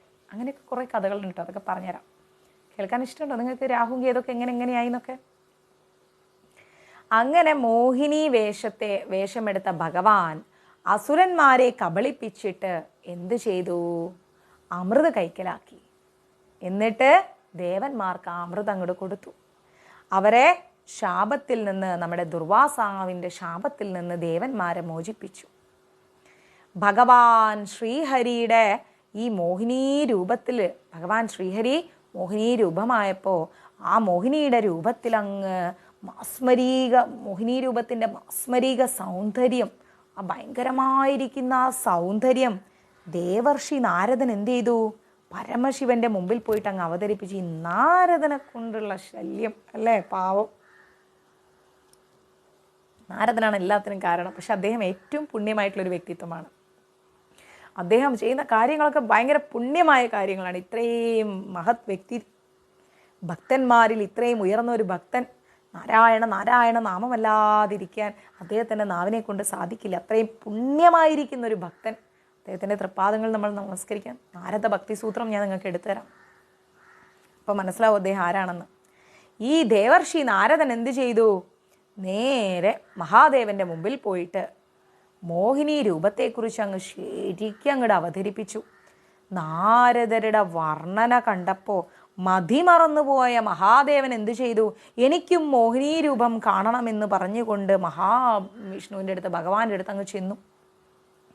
പരമശിവന്റെ ആഗ്രഹപ്രകാരം ശ്രീഹരി എന്ത് ചെയ്തു?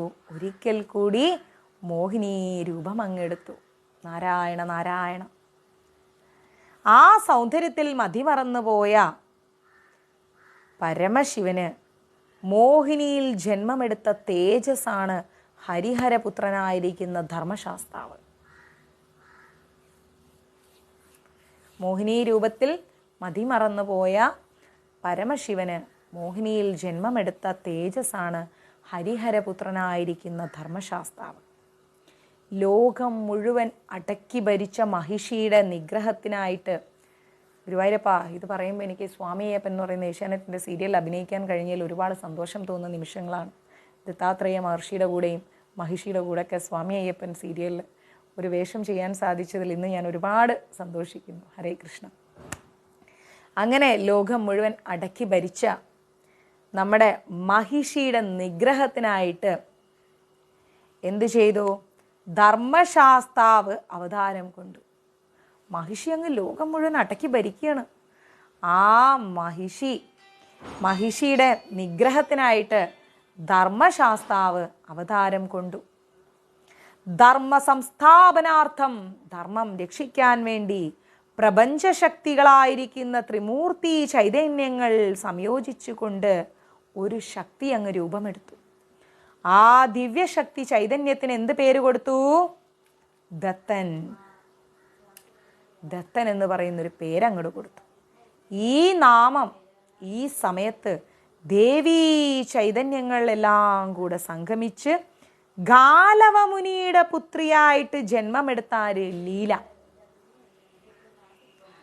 ഈ ദേവീ ചൈതന്യങ്ങളെല്ലാം ഒത്തൊരുമിച്ച് ഗാലവമുനിയുടെ മകളായിട്ട് ലീല എന്ന് പറയുന്ന ഒരു പുത്രി അങ്ങ് ജന്മമെടുത്തു. ഈ സമയത്ത് കേട്ടോ, ദത്തൻ എന്ന് പറയുന്നൊരു മകൻ ത്രിമൂർത്തി സംഗമത്തിലുണ്ടായപ്പോൾ ഗാലവമുനിയുടെ മകളായിട്ട് ദേവീ ചൈതന്യങ്ങൾ ഒരുമിച്ചിട്ട് ലീല എന്ന് പറയുന്നൊരു മകൾക്കും ജന്മം കിട്ടി.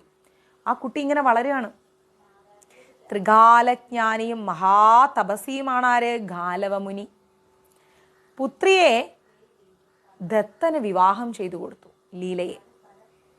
കാമലീലകളാടി ഉല്ലസിച്ച് നടന്ന ദത്തനും ലീലയ്ക്കും പിരിഞ്ഞിരിക്കാനേ പറ്റുന്നില്ല. രണ്ടുപേരും പിരിഞ്ഞിരിക്കാൻ ഇഷ്ടപ്പെടുന്നില്ല, ദത്തനും ലീലയും. ഇതിനിടയിൽ സ്വന്തം ധർമ്മം എന്തെന്ന് മനസ്സിലാക്കിയ ദത്തൻ എന്ത് ചെയ്ത്? തപസ് ചെയ്യാനായിട്ട് ഭാര്യയെ പിരിഞ്ഞു. ഇനി എനിക്ക് തപസ് ചെയ്യണം. അപ്പോൾ ആ തപസ് ചെയ്യണം, അതുകൊണ്ട് തന്നെ എന്ത് തന്നെ ആയാലും ശരി ഭാര്യയെ പിരിഞ്ഞാലേ എനിക്ക് തപസ് ചെയ്യാൻ പറ്റൂ എന്ന് ദത്തൻ മനസ്സിലാക്കി. എന്നിട്ട് ഭാര്യയ്ക്ക് കാര്യങ്ങളൊക്കെ, ലീലയ്ക്ക് കാര്യങ്ങളൊക്കെ പറഞ്ഞ് മനസ്സിലാക്കി കൊടുത്തു. എന്നാൽ കാമരൂപിണിയായിരിക്കുന്ന ലീല എന്ത് ചെയ്തു? ഭർത്താവിൻ്റെ ആഗ്രഹത്തെ അങ്ങ് തടഞ്ഞു. ഒരു വിലങ്ങ് തടിയായി ലീല നിന്നു. തപസ് ചെയ്യാൻ പോകാൻ പറ്റില്ല എന്നും പറഞ്ഞിട്ട്. ഞാൻ അങ്ങയുടെ മഹിഷിയാണ്, അങ്ങയുടെ ഭാര്യയാണ്. ഞാൻ ഇത് ഒരുപാട് തവണ അങ്ങയോട് പറഞ്ഞ കാര്യമാണ്. മഹിഷി എന്നാൽ ഭാര്യ എന്നും എരുമയെന്നും അർത്ഥമുണ്ട്. മഹിഷി എന്നാൽ ഭാര്യ എന്നും എരുമയെന്നും അർത്ഥമുണ്ട്. ഇതിൽ കോപം പൂണ്ട ദത്തൻ ഈ വാക്ക് കേട്ടപ്പോൾ ദേഷ്യം വന്ന ദത്തൻ എന്ത് ചെയ്തു? നീ മഹിഷി എന്ന് ആവർത്തിച്ച് പറഞ്ഞ് എൻ്റെ വഴി തടയാൻ ശ്രമിക്കുന്നത് കൊണ്ട് മഹിഷരൂപത്തോടുകൂടി അസുരകുലത്തിൽ പോയി നീ ജനിക്കട്ടെ എന്ന് പറഞ്ഞു. എൻ്റെ ഭാര്യ പദവി നിനക്ക് ലഭിച്ചിട്ടും നീ മഹിഷിയാണ്, അതായത് എരുമയാണ് എന്നിങ്ങനെ പറഞ്ഞുകൊണ്ടിരിക്കുന്നുണ്ട്. എൻ്റെ മാർഗം നീ തടയാൻ ശ്രമിക്കുന്നത് കൊണ്ട് നീ എന്ത് ചെയ്യണം? പോയിട്ട് അസുരകുലത്തിൽ ഒരു മഹിഷി രൂപത്തോടുകൂടി നീ ജനിക്കട്ടെ എന്ന് പറഞ്ഞു. ഇതിൽ ദേഷ്യം വന്ന ലീല, ഞാൻ മഹിഷിയായി ജന്മമെടുക്കുമ്പോൾ നീയും അങ്ങനെ തന്നെ ജന്മമെടുക്കട്ടെ എന്ന് തിരിച്ച് ദത്തനെയും അങ്ങ് ശപിച്ചു. മനസ്സിലായോ? ശാപത്തിൻ്റെ ഫലമായിട്ട് രണ്ടു പേരും മഹിഷികളായിട്ട് അസുരന്മാരുടെ കുലത്തിൽ പോയി ജനിച്ചു. മഹിഷാസുരനായി ജന്മമെടുത്ത ദത്തനെ ചണ്ഡികാദേവി വധിച്ച് ശാപവിമുക്തയാക്കി. ഇവിടെ ഒരു ചോദ്യം, ആരാണ് കൊടുങ്ങല്ലൂരമ്മ? ഐഗിരി നന്ദിനി, നന്ദിതമേദിനി, വിശ്വവിനോദിനി നന്ദിനുതേ. അല്ലേ? ആരാണ് കൊടുങ്ങല്ലൂരമ്മ? ചണ്ഡികാദേവി എന്നറിയപ്പെടുന്ന ഈ കൊടുങ്ങല്ലൂരമ്മ ആരാണ്? മഹിഷാസുരമർദ്ദിനി. നിങ്ങൾക്ക് എല്ലാവർക്കും ഒരു സംശയം ഉണ്ടാവും, മഹിഷിയെ കൊന്നത് ദേവിയാണോ മറ്റാരെങ്കിലും ആണോ? മഹിഷാസുരൻ, മഹിഷി, ഇവർ രണ്ടുപേരും ഒന്നാണോ? ഒന്നൊരു സംശയം ഉണ്ടാവും. ചോദിക്കരുത്, തരില്ല. ഞാൻ കാണിച്ചു തരൂല, വേണ്ട. മഹിഷാസുരമർദ്ദിനി എന്ന് പറഞ്ഞു കഴിഞ്ഞാൽ ദേവിയാണ്, ചണ്ഡികയാണ്. അപ്പോൾ ഈ മഹിഷാസുരൻ ലോകത്തെ മുഴുവൻ നശിപ്പിച്ചു തുടങ്ങിയപ്പോൾ കൊടുങ്ങല്ലൂരമ്മ എന്ത് ചെയ്തു എന്നറിയോ? സാക്ഷാൽ ചണ്ഡികാദേവി, ശാകംഭരി, ശതാക്ഷി, പാർവതി, ചണ്ഡിക, എല്ലാ ദേവീ രൂപങ്ങളുടെ മൂർത്തിമത് ഭാവമായിരിക്കുന്ന അമ്മ ദേവി, അമ്മയുടെ വാഹനത്തിൻ്റെ പേരെന്താണ്?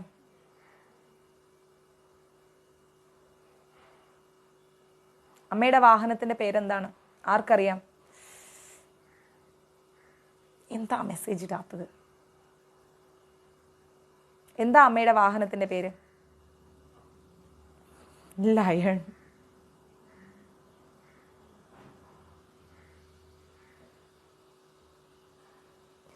വേതാളം. വേതാളം കാത്തുവെച്ച മന്ദാകവാൾ ആരുടേതാണ്? യോ നാരായണ, ഞാൻ എൻ്റെ മഞ്ജരീസ് കുടുംബങ്ങളെ ഞാൻ ശരിയാക്കും. വേതാളം കാത്തുവെക്കുന്നതാണ് അമ്മയുടെ വാള്, മന്ദാകം വാള്.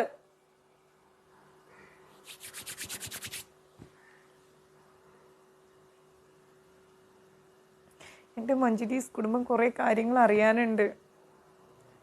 അങ്ങനെ വേതാളത്തിൻ്റെ പുറത്ത് കയറിയിട്ട് അമ്മ വരികയാണ് മഹിഷാസുരനെ, ധാരികനെ വധിക്കാൻ വേണ്ടി. ഓക്കെ, അത് ഈ കഥയിലില്ല, സെപ്പറേറ്റ് കഥയാണ്, പറഞ്ഞുതരാം. ധാരിക നിഗ്രഹം ചെയ്യാൻ വേണ്ടിയിട്ട് ദേവി വരുന്ന സമയത്ത് ധാരികനെ കൊണ്ട് ഭയങ്കരം ശല്യമായിരുന്നു ലോകത്തിന്. അപ്പം ധാരികനെ വധിക്കണമെന്ന് ദേവി അങ്ങ് ദേവന്മാരുടെ എല്ലാവരുടെയും സംരക്ഷണത്തിന് എന്ത് ചെയ്തു?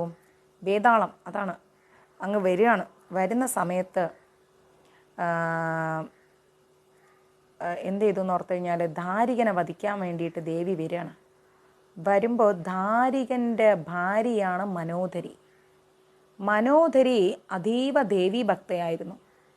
മനോധരി പോയിട്ട് പാർവതി ദേവിയോട് പറഞ്ഞു, എൻ്റെ ഭർത്താവിന് മരണം സംഭവിച്ചിട്ട് എനിക്ക് വൈദവ്യദോഷം സംഭവിക്കരുതെന്ന് പറഞ്ഞു. അങ്ങനെ പാർവതി ദേവി എന്ത് ചെയ്തു? നമ്മുടെ മനോധരിയുടെ കയ്യിൽ വസൂരിമണികൾ കൊടുത്തു. വസൂരിമണികളുമായിട്ട് ധാരിക വധത്തിന് ദേവി ഒരുങ്ങി നിൽക്കുകയാണ്. ദേവി ഭയങ്കര, ദേവി എന്ന് പറയുമ്പം ശിവന്റെ തൃക്കണ്ണിൽ നിന്നാണ് ഭദ്രകാളി രൂപമെടുക്കുന്നത്, ജന്മമെടുക്കുന്നത്. അങ്ങനെ ജന്മമെടുത്ത ഭദ്രകാളി ദേവി ലോകരക്ഷാർത്ഥം ഈ ധാരികനെ വധിക്കാൻ വേണ്ടി നിൽക്കുമ്പോൾ ഭയങ്കര യുദ്ധം നടക്കുകയാണ്. നിങ്ങൾ കൊടുങ്ങല്ലൂർ അമ്പലത്തിൽ ചെല്ലുമ്പോൾ ഉച്ച സമയത്തൊക്കെ ചെന്നാൽ കാണാം മണ്ണിങ്ങനെ തിളങ്ങി നിൽക്കുന്നത്. ശ്രദ്ധിച്ചു നോക്കണം. കൊടുങ്ങല്ലൂർ അമ്പലത്തിലെ മണ്ണൊക്കെ ഇങ്ങനെ തിളങ്ങി നിൽക്കും, ഇങ്ങനെ തിളങ്ങും. വെയിൽ രാവിലെ തന്നെ കാണാൻ പറ്റും തിളങ്ങുന്നത്. അത് അന്ന് നടന്ന ഘോരമായ യുദ്ധത്തിൻ്റെ ഫലമായിട്ട് പരസ്പരം വാളുകളൊക്കെ ഇങ്ങനെ ഒരസി ഒരസി ഒരസി ഒരസി ആ വാളുകളിൽ നിന്ന് വന്ന് വീണ ഇതാണ്, എന്താണ്, പൊടികളൊക്കെയാണ്. ഇന്നും ആ മണ്ണിന് ഭയങ്കര തിളക്കമാണ്. ശ്രദ്ധിച്ചു നോക്കണം കേട്ടോ. ഇനി പോയാൽ വെയിലിൽ ആ മണ്ണിങ്ങനെ തിളങ്ങുന്നത് കാണാം. ഭയങ്കരമായ യുദ്ധം നടന്നപ്പം യുദ്ധത്തിനൊടുവിൽ മനോധരി ഓടിയെത്തുകയാണ്. എന്തും കൊണ്ട്? ഈ നമ്മുടെ വസൂരിമണികളും കൊണ്ട്. അപ്പോഴേക്കും ധാരികനെ കൊന്ന് ദേവി ഇങ്ങനെ കയ്യിൽ എന്തെടുത്തിരിക്കുന്നു, ധാരികൻ്റെ തലയും പിടിച്ച് നിൽക്കുകയാണ്. ഇത് കണ്ട മനോധരി സങ്കടവും ദേഷ്യവും സഹിക്കാൻ പറ്റാതെ പാർവതി ദേവി കൊടുത്ത വസൂരിമണികൾ അങ്ങ് ദേവിയിലേക്ക് എറിഞ്ഞു. ഈ വസൂരിമണികളേറ്റ അമ്മ ഭൂമിയിൽ തളർന്നു കിടന്നു പോയി. ഭൂമിയിൽ തളർന്നു കിടന്നു പോയ അമ്മയെ കണ്ടപ്പോൾ കൊട്ടിയൂരപ്പനായിരിക്കുന്ന മഹാദേവന് ദേഷ്യം വന്നു. കൊട്ടിയൂരപ്പൻ ചോദിച്ചു ദേവിയോട്, ദേവി, നമുക്കൊരുമിച്ച് ജനിച്ചതല്ലെങ്കിലും എൻ്റെ മകൾ നിന്റെ മകൾ തന്നെയല്ലേ, ഇനിയുള്ള കളി നീ നേരിൽ കണ്ടോ എന്നും പറഞ്ഞുകൊണ്ട് കൊട്ടിയൂരപ്പൻ എന്ത് ചെയ്തു? നീ എന്തിനെന്നോട് ഈ ചതി ചെയ്തു? എൻ്റെ മകളായിരിക്കുന്ന ഭദ്രയെ തളർത്താൻ നീ എന്തിന് മനോധരിയുടെ കയ്യിൽ വസൂരിമണികൾ കൊടുത്തു? ഇനിയുള്ള കളികൾ നീ നേരിൽ കാണൂ ദേവി എന്നും പറഞ്ഞുകൊണ്ട് മഹാദേവന്റെ കണ്ഠത്തിൽ നിന്ന് ഖണ്ഡകർണനങ്ങ് വന്നു. ഖണ്ഡകർണസ്വാമി എന്ന് പറയുന്നൊരു ഭൂതം വന്നു. ആ ഭൂതത്തോട് പറഞ്ഞു, സഹോദരിയായിരിക്കുന്ന ചണ്ഡികയെ നീ പോയി രക്ഷിക്കൂ എന്ന് പറഞ്ഞു. അങ്ങനെ നമ്മുടെ ഖണ്ഡകർണസ്വാമി ഓടി വന്ന് ദേവിയുടെ പാദം മുതൽ കഴുത്ത് വരെയുള്ള എല്ലാ വസൂരി കുരുക്കളും അങ്ങ് നക്കി തുടച്ചെടുത്തു. സഹോദരിയായ നിന്റെ മുഖത്തോട് സഹോദരനായിരിക്കുന്ന എൻ്റെ മുഖം ചേർത്തിടേണ്ട എന്ന് പറഞ്ഞുകൊണ്ട്, എന്നാൽ നിന്റെ മുഖത്ത് വന്നിരിക്കുന്ന വസൂരിക്കലകളെല്ലാം നിന്റെ മുഖത്തിന് അലങ്കാരമായി തീർന്നിടും എന്ന് പറഞ്ഞിട്ട് ഖണ്ഡകർണസ്വാമി പോയപ്പോൾ ദേവി അങ്ങ് എഴുന്നേറ്റു. അന്ന് ആ യുദ്ധത്തിൽ ദേവിയുടെ ശരീരത്തിലേറ്റ മുറിപ്പാടുകൾ എല്ലാം മായ്ക്കാൻ വേണ്ടി അശ്വിനി ദേവകൾ വന്ന് ദേവിക്ക് ചാന്ത് കൊണ്ട് ഒരു ചാന്താട്ടം നടത്തി. ആ ചാന്താട്ടമാണ് ഇന്നും കൊടുങ്ങല്ലൂർ അമ്പലത്തിൽ പ്രസിദ്ധമായിരിക്കുന്ന ചാന്താട്ടം. ഓക്കെ,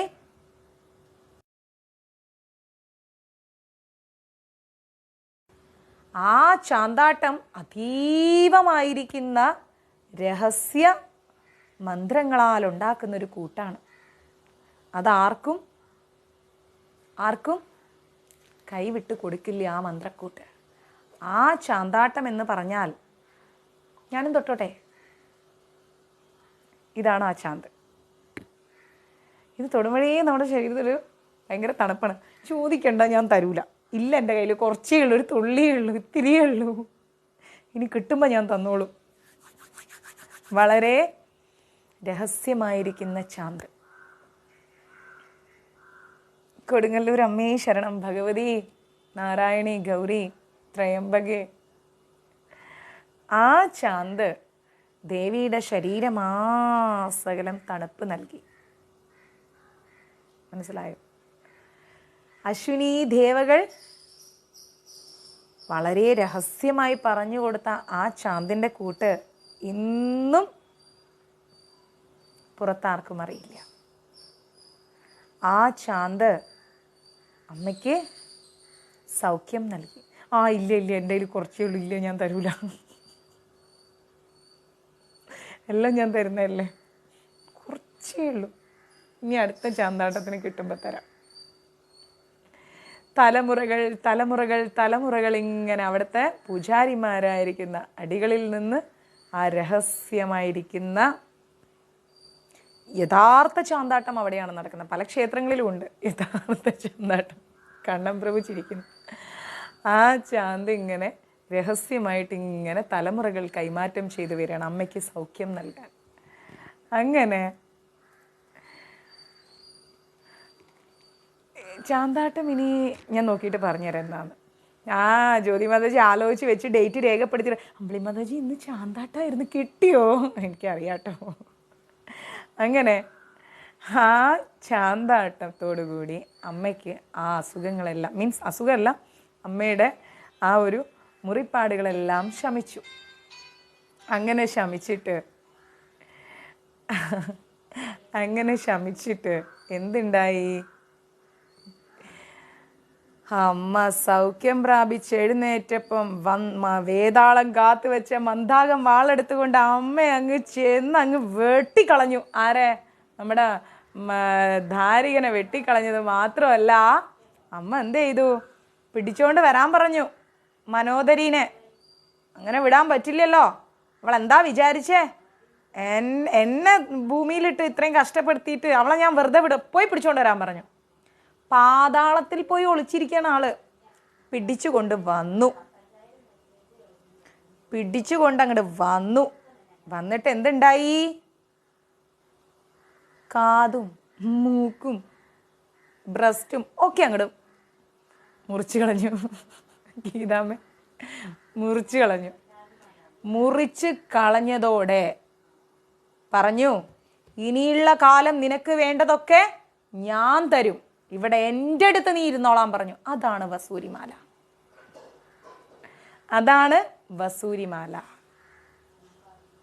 ക്ഷേത്രത്തിലെ കൊടുങ്ങല്ലൂർ പോയാൽ നിങ്ങൾക്ക് തൊട്ടടുത്ത വസൂരിമാലയെ കാണാം. അന്ന് മുതൽ വസൂരിമാലയായി മനോദരി അങ്ങ് ഇരിക്കുകയാണ്. വസൂരികൾക്കെല്ലാം മനോദരിയാണ് രക്ഷ. ആർക്കും വസൂരി വന്നാൽ മനോദരിയുടെ അടുത്ത് പോയി പ്രാർത്ഥിച്ചാൽ മതി, ദേവി ആ വസൂരി പ്രശ്നം തീർത്തു തരും. അയ്യോ, ഞാനിതൊന്നും പറയണമെന്ന് വിചാരിച്ചല്ല, സ്റ്റോറിയിൽ നിന്ന് പുറത്തു വന്നു, ക്ഷമിക്കണം കേട്ടോ. പക്ഷെ നിങ്ങൾക്ക് ഇങ്ങനെയൊക്കെ പറഞ്ഞു തരാൻ എനിക്ക് ഭയങ്കര ഇഷ്ടമാണ്.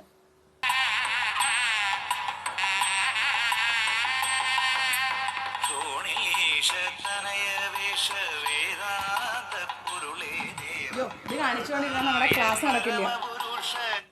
ഇത് ഇത്രയും കാലമായിട്ട് എവിടെയായിരുന്നു എന്ന് ഞാൻ ആലോചിക്കുകയായിരുന്നു. ഇപ്പം അതെടുത്തപ്പോണ്ട് ഇത്. ഓക്കെ, ഹരേ കൃഷ്ണ. അപ്പം നമ്മളെല്ലാവരും ദേവിയുടെ എന്താ പറയുക, ഇത് ചെയ്തിട്ട് വർഷങ്ങളായി, ഇപ്പോഴാണ് അതിൻ്റെ വീഡിയോ വിഷ്വൽ കാണുന്നത്, ബാക്കി കാണണം. അപ്പം നമ്മൾ ദേവിയുടെ കഥ കേട്ടു അല്ലേ? അങ്ങനെ ഖണ്ഡകർണസ്വാമി വന്നു, അമ്മയെ രക്ഷിച്ചു, അങ്ങനെ കുറേ ഉണ്ട് ആ സോങ്സ്. അത് ഞാൻ നിങ്ങൾക്ക് പൂർണ്ണമായിട്ട് ഗ്രൂപ്പിൽ ഇട്ട് തരാം. അങ്ങനെ ദേവിക്കൊരു എന്താ പറയുക, ഒരു വലിയ ഹിസ്റ്ററി തന്നെ നമ്മുടെ ഇതിലുണ്ട് അല്ലേ?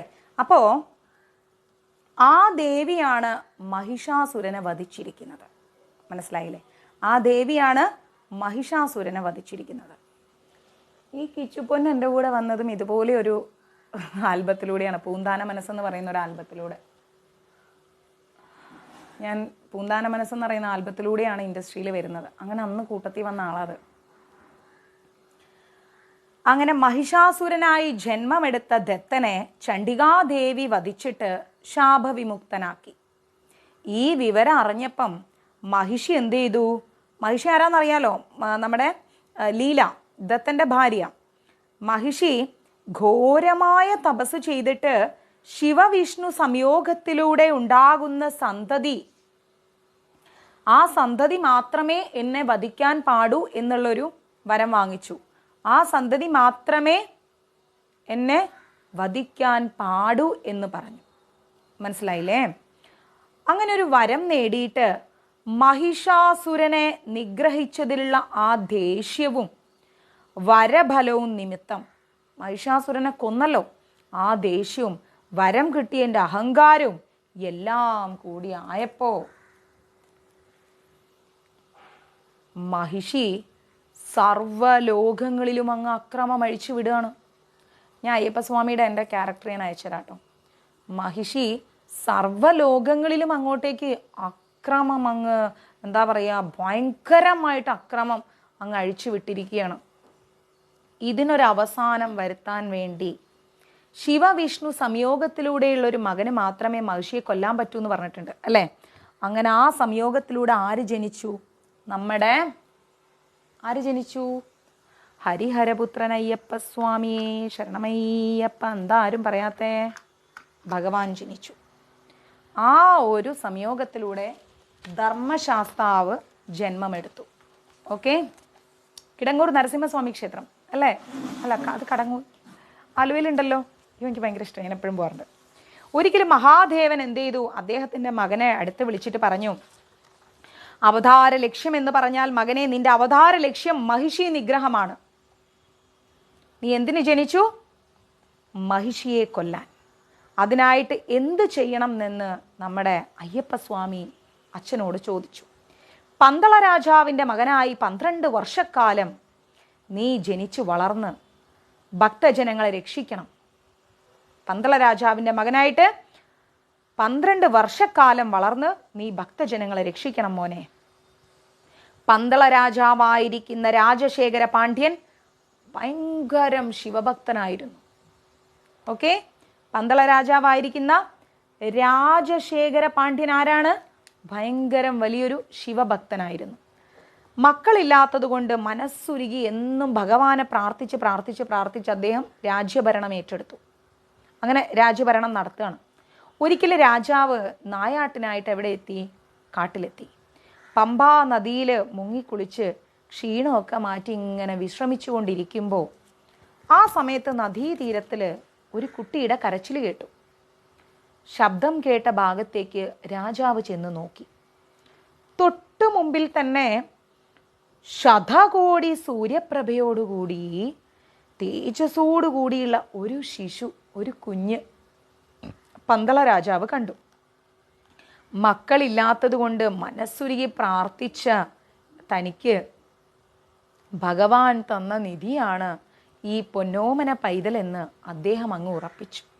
എങ്കിലും മനസ്സിലുയർന്ന ആ ഒരു ധർമ്മചിന്ത, അദ്ദേഹത്തിൻ്റെ ഉള്ളിൽ ഒരു ധർമ്മചിന്തയുണ്ടായി. ഈ കുട്ടിയുടെ അച്ഛനമ്മമാർ ഈ കുട്ടി അന്വേഷിക്കില്ലേ? ഞാൻ എടുത്തുകൊണ്ട് പോയി കഴിഞ്ഞാൽ എന്തു ചെയ്യും?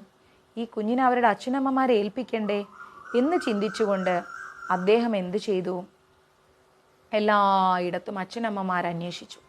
ആരെയും കാണാതെ വിഷമിച്ച് നിന്ന് അദ്ദേഹത്തിൻ്റെ മുമ്പിൽ തേജോമയനായിരിക്കുന്നൊരു ദിവ്യ പുരുഷൻ വന്നു. പുത്രദുഃഖത്താൽ ഭഗവാനെ പ്രാർത്ഥിച്ച അങ്ങേക്ക് ഭഗവാൻ തന്ന നിധിയായി ഈ കുഞ്ഞിനെ വളർത്തണമെന്ന് ആ ദിവ്യ പുരുഷൻ പന്തളം രാജാവായിരിക്കുന്ന രാജശേഖര പാണ്ഡ്യനോട് പറഞ്ഞു. ആ ഉപദേശം മനസ്സുകൊണ്ട് സ്വീകരിച്ചിട്ട് രാജാവ് തൻ്റെ മകനായിട്ട് ആ പൊന്നോമനയെ കയ്യിലെടുത്തങ്ങ് വളർത്താൻ തീരുമാനിച്ച് താലോലിച്ചു. കഴുത്തിലൊരു പൊന്മണി ഉണ്ടായിരുന്നു. അങ്ങനെ ആ പൊന്മണിയോടുകൂടി വന്ന മകനായതുകൊണ്ട് അദ്ദേഹത്തിന് മണികണ്ഠൻ എന്ന് പറയുന്ന പേരും കൊടുത്തു. കാട്ടിൽ നിന്നും ലഭിച്ച പൊന്നോമനയുമായിട്ട് രാജാവ് കൊട്ടാരത്തിലെത്തി. കുഞ്ഞിനെ കണ്ട് രാജ്ഞിയും വലിയ സന്തോഷവതിയായി. നാട്ടിലെ പ്രമാണികളും അഭ്യാസികളും ഒക്കെ ഗുരുക്കന്മാരെയൊക്കെ തെരഞ്ഞെടുത്ത് പന്തളം രാജൻ മണികണ്ഠന് എല്ലാ വിദ്യകളും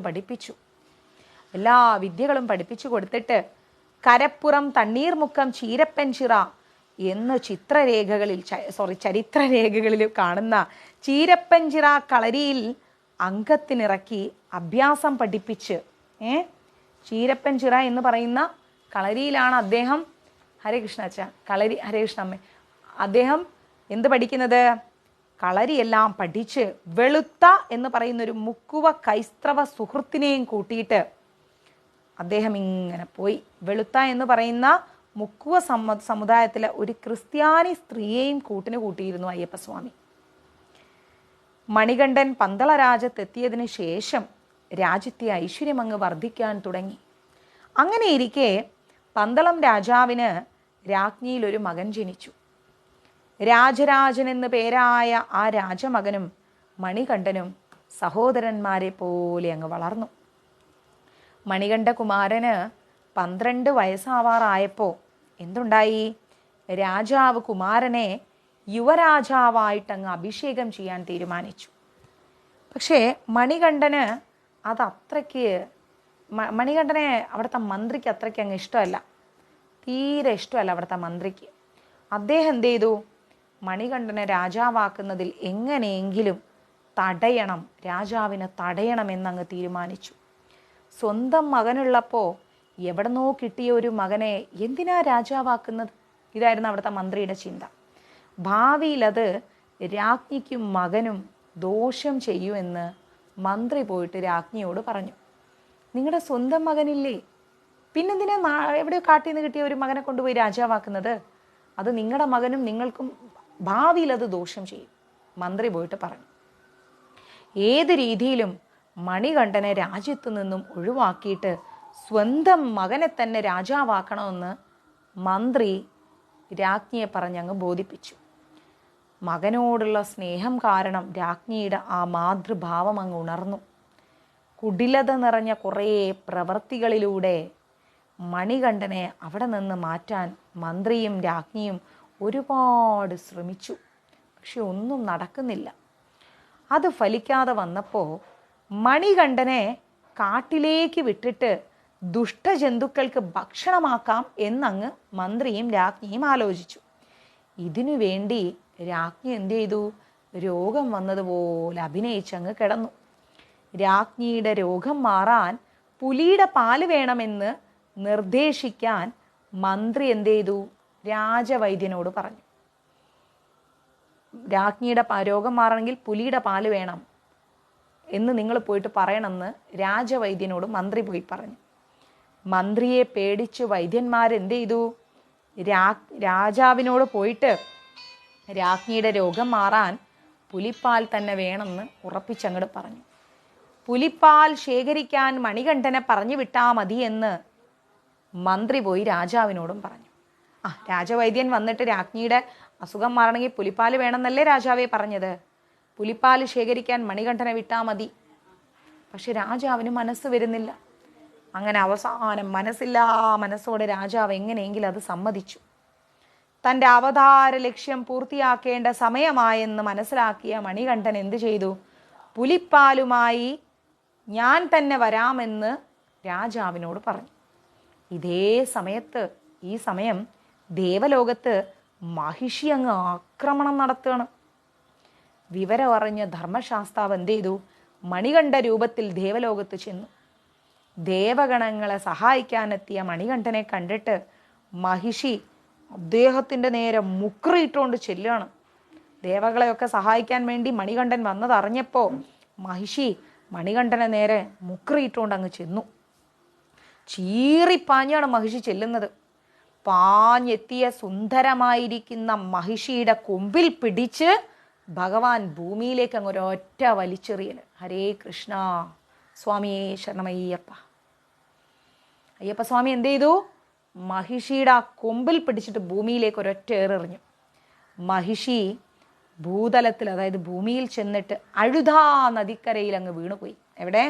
അഴുതാ നദിക്കരയിൽ. ദുഷ്ടയായ മഹിഷിയുടെ ദേഹത്ത് കയറി ഭഗവാൻ ആനന്ദ നൃത്തമാടി.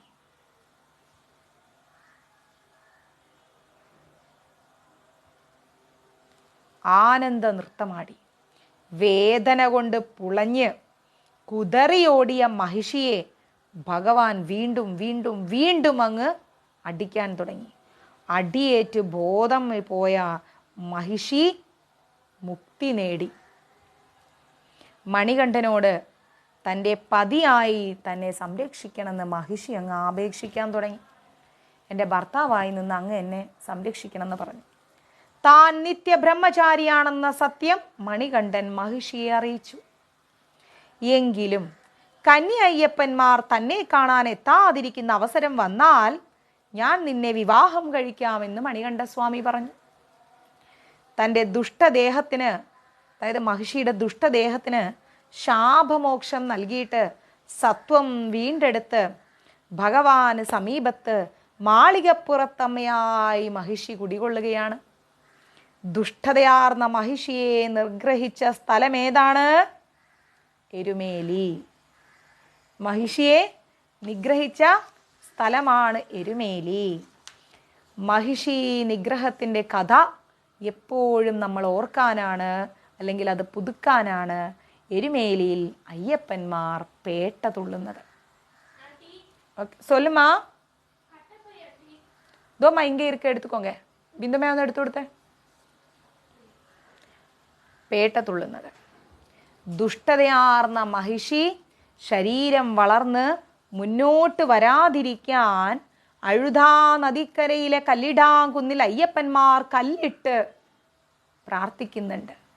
ദുഷ്ടതയാർന്ന മഹിഷി ശരീരം വളർന്ന് പുറത്തോട്ട് വരരുത് എന്ന് വിചാരിച്ചുകൊണ്ട്, അതായത് നമ്മളിലുള്ള ഒരു ദുഷ്ടതകളും ഇനി നമ്മളിൽ നിന്ന് പുറത്തേക്ക് വരരുത്, എല്ലാ ദുഷ്ടതകളും നമ്മളോട് തന്നെ തീരണം എന്നുള്ള ആ ഒരു പ്രാർത്ഥനയുമായി അയ്യപ്പന്മാർ അഴുതാ നദിക്കരയിലെ കല്ലിടാം കുന്നിൽ അയ്യപ്പന്മാർ വന്ന് കല്ലിട്ട് പ്രാർത്ഥിക്കും.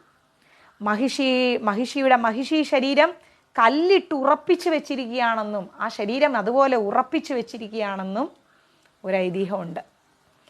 അവതാര ലക്ഷ്യം അയ്യപ്പൻ സാധിക്കുന്നത് കാണാൻ ത്രിമൂർത്തികൾ ഉൾപ്പെടെ സമസ്ത ദേവഗണങ്ങളും ഭൂമണ്ഡലത്തിലേക്ക് വന്നു. മാക്സിമം ഈ ലൈവ് ഷെയർ ചെയ്യണേ.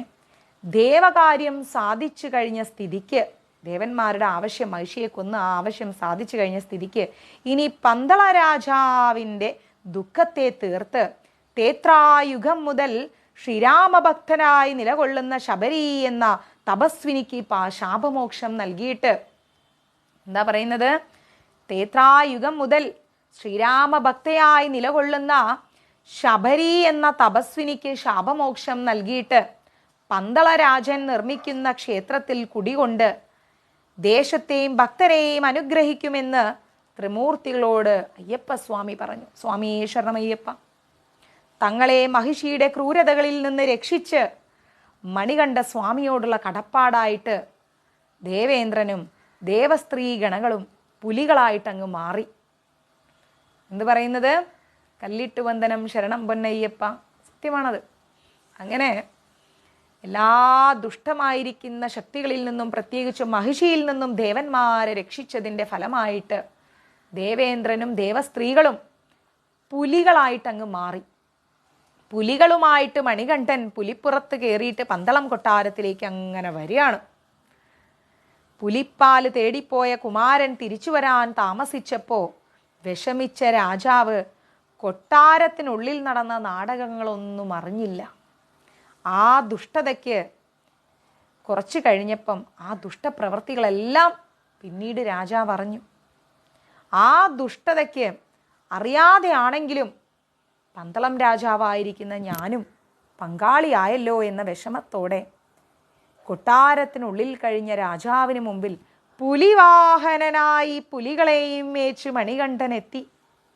പുലിവാഹനനായി പുലികളെയും മേച്ചുകൊണ്ട് ആരെത്തി? മണികണ്ഠനെത്തി. അങ്ങനെ മണികണ്ഠൻ എത്തിയപ്പോൾ എന്താ ഉണ്ടാവുന്നത്?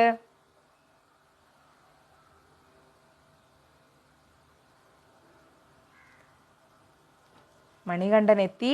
പുലികളുടെ ആ ഒരു ഗർജനം, ആ ഒരു ഗർജനം കൊട്ടാരത്തിലെ സർവചരാചരങ്ങളെയും ഞെട്ടിത്തരിപ്പിച്ചു. പുലികളുടെ ആ ഒരു ഗർജനം. മണികണ്ഠൻ പുലിവാഹനനായിട്ട് അങ്ങ് വരികയാണ് പന്തളം രാജാവായിരിക്കുന്ന അദ്ദേഹത്തിൻ്റെ അച്ഛൻ്റെ മുമ്പിലേക്ക്.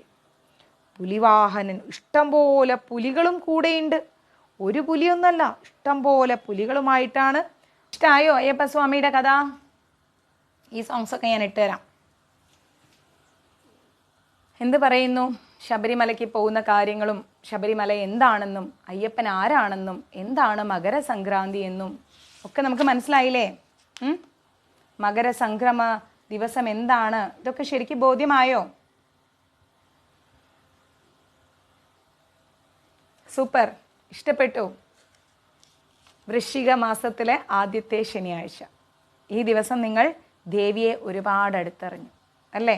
അതുപോലെ അയ്യപ്പസ്വാമിയെ. Thank you Smitha Mataji. എന്തായാലും ഒരുപാട് സന്തോഷം. അയ്യപ്പസ്വാമിയുടെ അനുഗ്രഹം കൊണ്ട് നിങ്ങൾക്ക് ഏവർക്കും, എനിക്ക് ഗുരുവായൂരപ്പൻ്റെ കാരുണ്യം കൊണ്ട് നിങ്ങൾ നല്ല ഭക്തർക്ക് വേണ്ടിയിട്ട് എന്തെങ്കിലും ഒരു 2 അക്ഷരം പറഞ്ഞു തരാൻ അടിയന് സാധിക്കുന്നു. ഏറെ സന്തോഷം. ഇനി നമ്മളുടെ അന്നദാനം സെഗ്മെൻ്റാണ്. 11:55 12 വരേക്കും എന്താ പറയുക, അന്നദാനം പാക്കിംഗ് എനിക്ക് കുറച്ച് ഹെൽപ്പ് ചെയ്യാനുണ്ട്. അപ്പം അത് കഴിഞ്ഞിട്ട് 12:30 മണിയാകുമ്പോൾ അന്നദാനം വരും കേട്ടോ. അപ്പോൾ ഞാൻ പാക്കിങ്ങിന് പോവാണ്. എന്തെങ്കിലും ആവശ്യമുണ്ടെങ്കിൽ ദയവായി മഞ്ജരീസിൻ്റെ നമ്പറിലേക്ക് വിളിക്കേണ്ട. ഫോൺ ഇവിടെയായിരിക്കും, മെസ്സേജ് ഇട്ട് വെച്ചോളൂ, ഞാൻ കേട്ടോളാം. ഓക്കെ, ജയന്തി മാതാജി പോയിട്ട് വരൂ. അപ്പം നമുക്ക് എല്ലാ ശനിയാഴ്ചയും അയ്യപ്പസ്വാമിയുടെ കഥ കേൾക്കാം. ഒപ്പം തന്നെ ഇനി അടുത്ത ശനിയാഴ്ച ആവണം കേട്ടോ അയ്യപ്പസ്വാമിയുടെ കഥ കേൾക്കാൻ. ഇനി അത് കഴിഞ്ഞാൽ നമുക്ക് എന്താ പറയുക, ഹനുമാൻ സ്വാമിയുടെ ആഞ്ജനേയ രഹസ്യം എന്ന് പറയുന്നത് എന്താണ് എന്നുള്ളത് നമുക്കൊന്ന് മനസ്സിലാക്കാം. അങ്ങനെ ഓരോരോ ശനിയാഴ്ചകളിൽ നമുക്ക് കുറച്ച് ഡിഫറെൻ്റ് ആവാം. എല്ലാ ദിവസവും ഗീതയായാൽ ഒരിക്കലും ബോറടിക്കില്ല, പക്ഷേ കുറച്ചും കൂടെ പുതിയ പുതിയ അറിവുകൾ നമ്മൾക്ക് നേടാനുണ്ട്. ഓക്കെ, സന്തോഷം, വളരെ സന്തോഷം Mataji. Thank you so much. ഭഗവാന്റെ കാരുണ്യം. അപ്പോൾ നമുക്ക് രാത്രിയിലെ കൃഷ്ണയാമത്തിൽ കാണാം. ഹരേ കൃഷ്ണ, സർവം കൃഷ്ണാർപ്പണമസ്തു. പ്രഭുപാദ് കി ജയ്, ഗുരു മഹാരാജ് കി ജയ്, രാധാപവന പരേഷൻ കി ജയ്. നിങ്ങൾക്ക് എല്ലാവർക്കും അയ്യപ്പസ്വാമിയുടെ അനുഗ്രഹം ഉണ്ടാവട്ടെ. ഹരേ കൃഷ്ണ.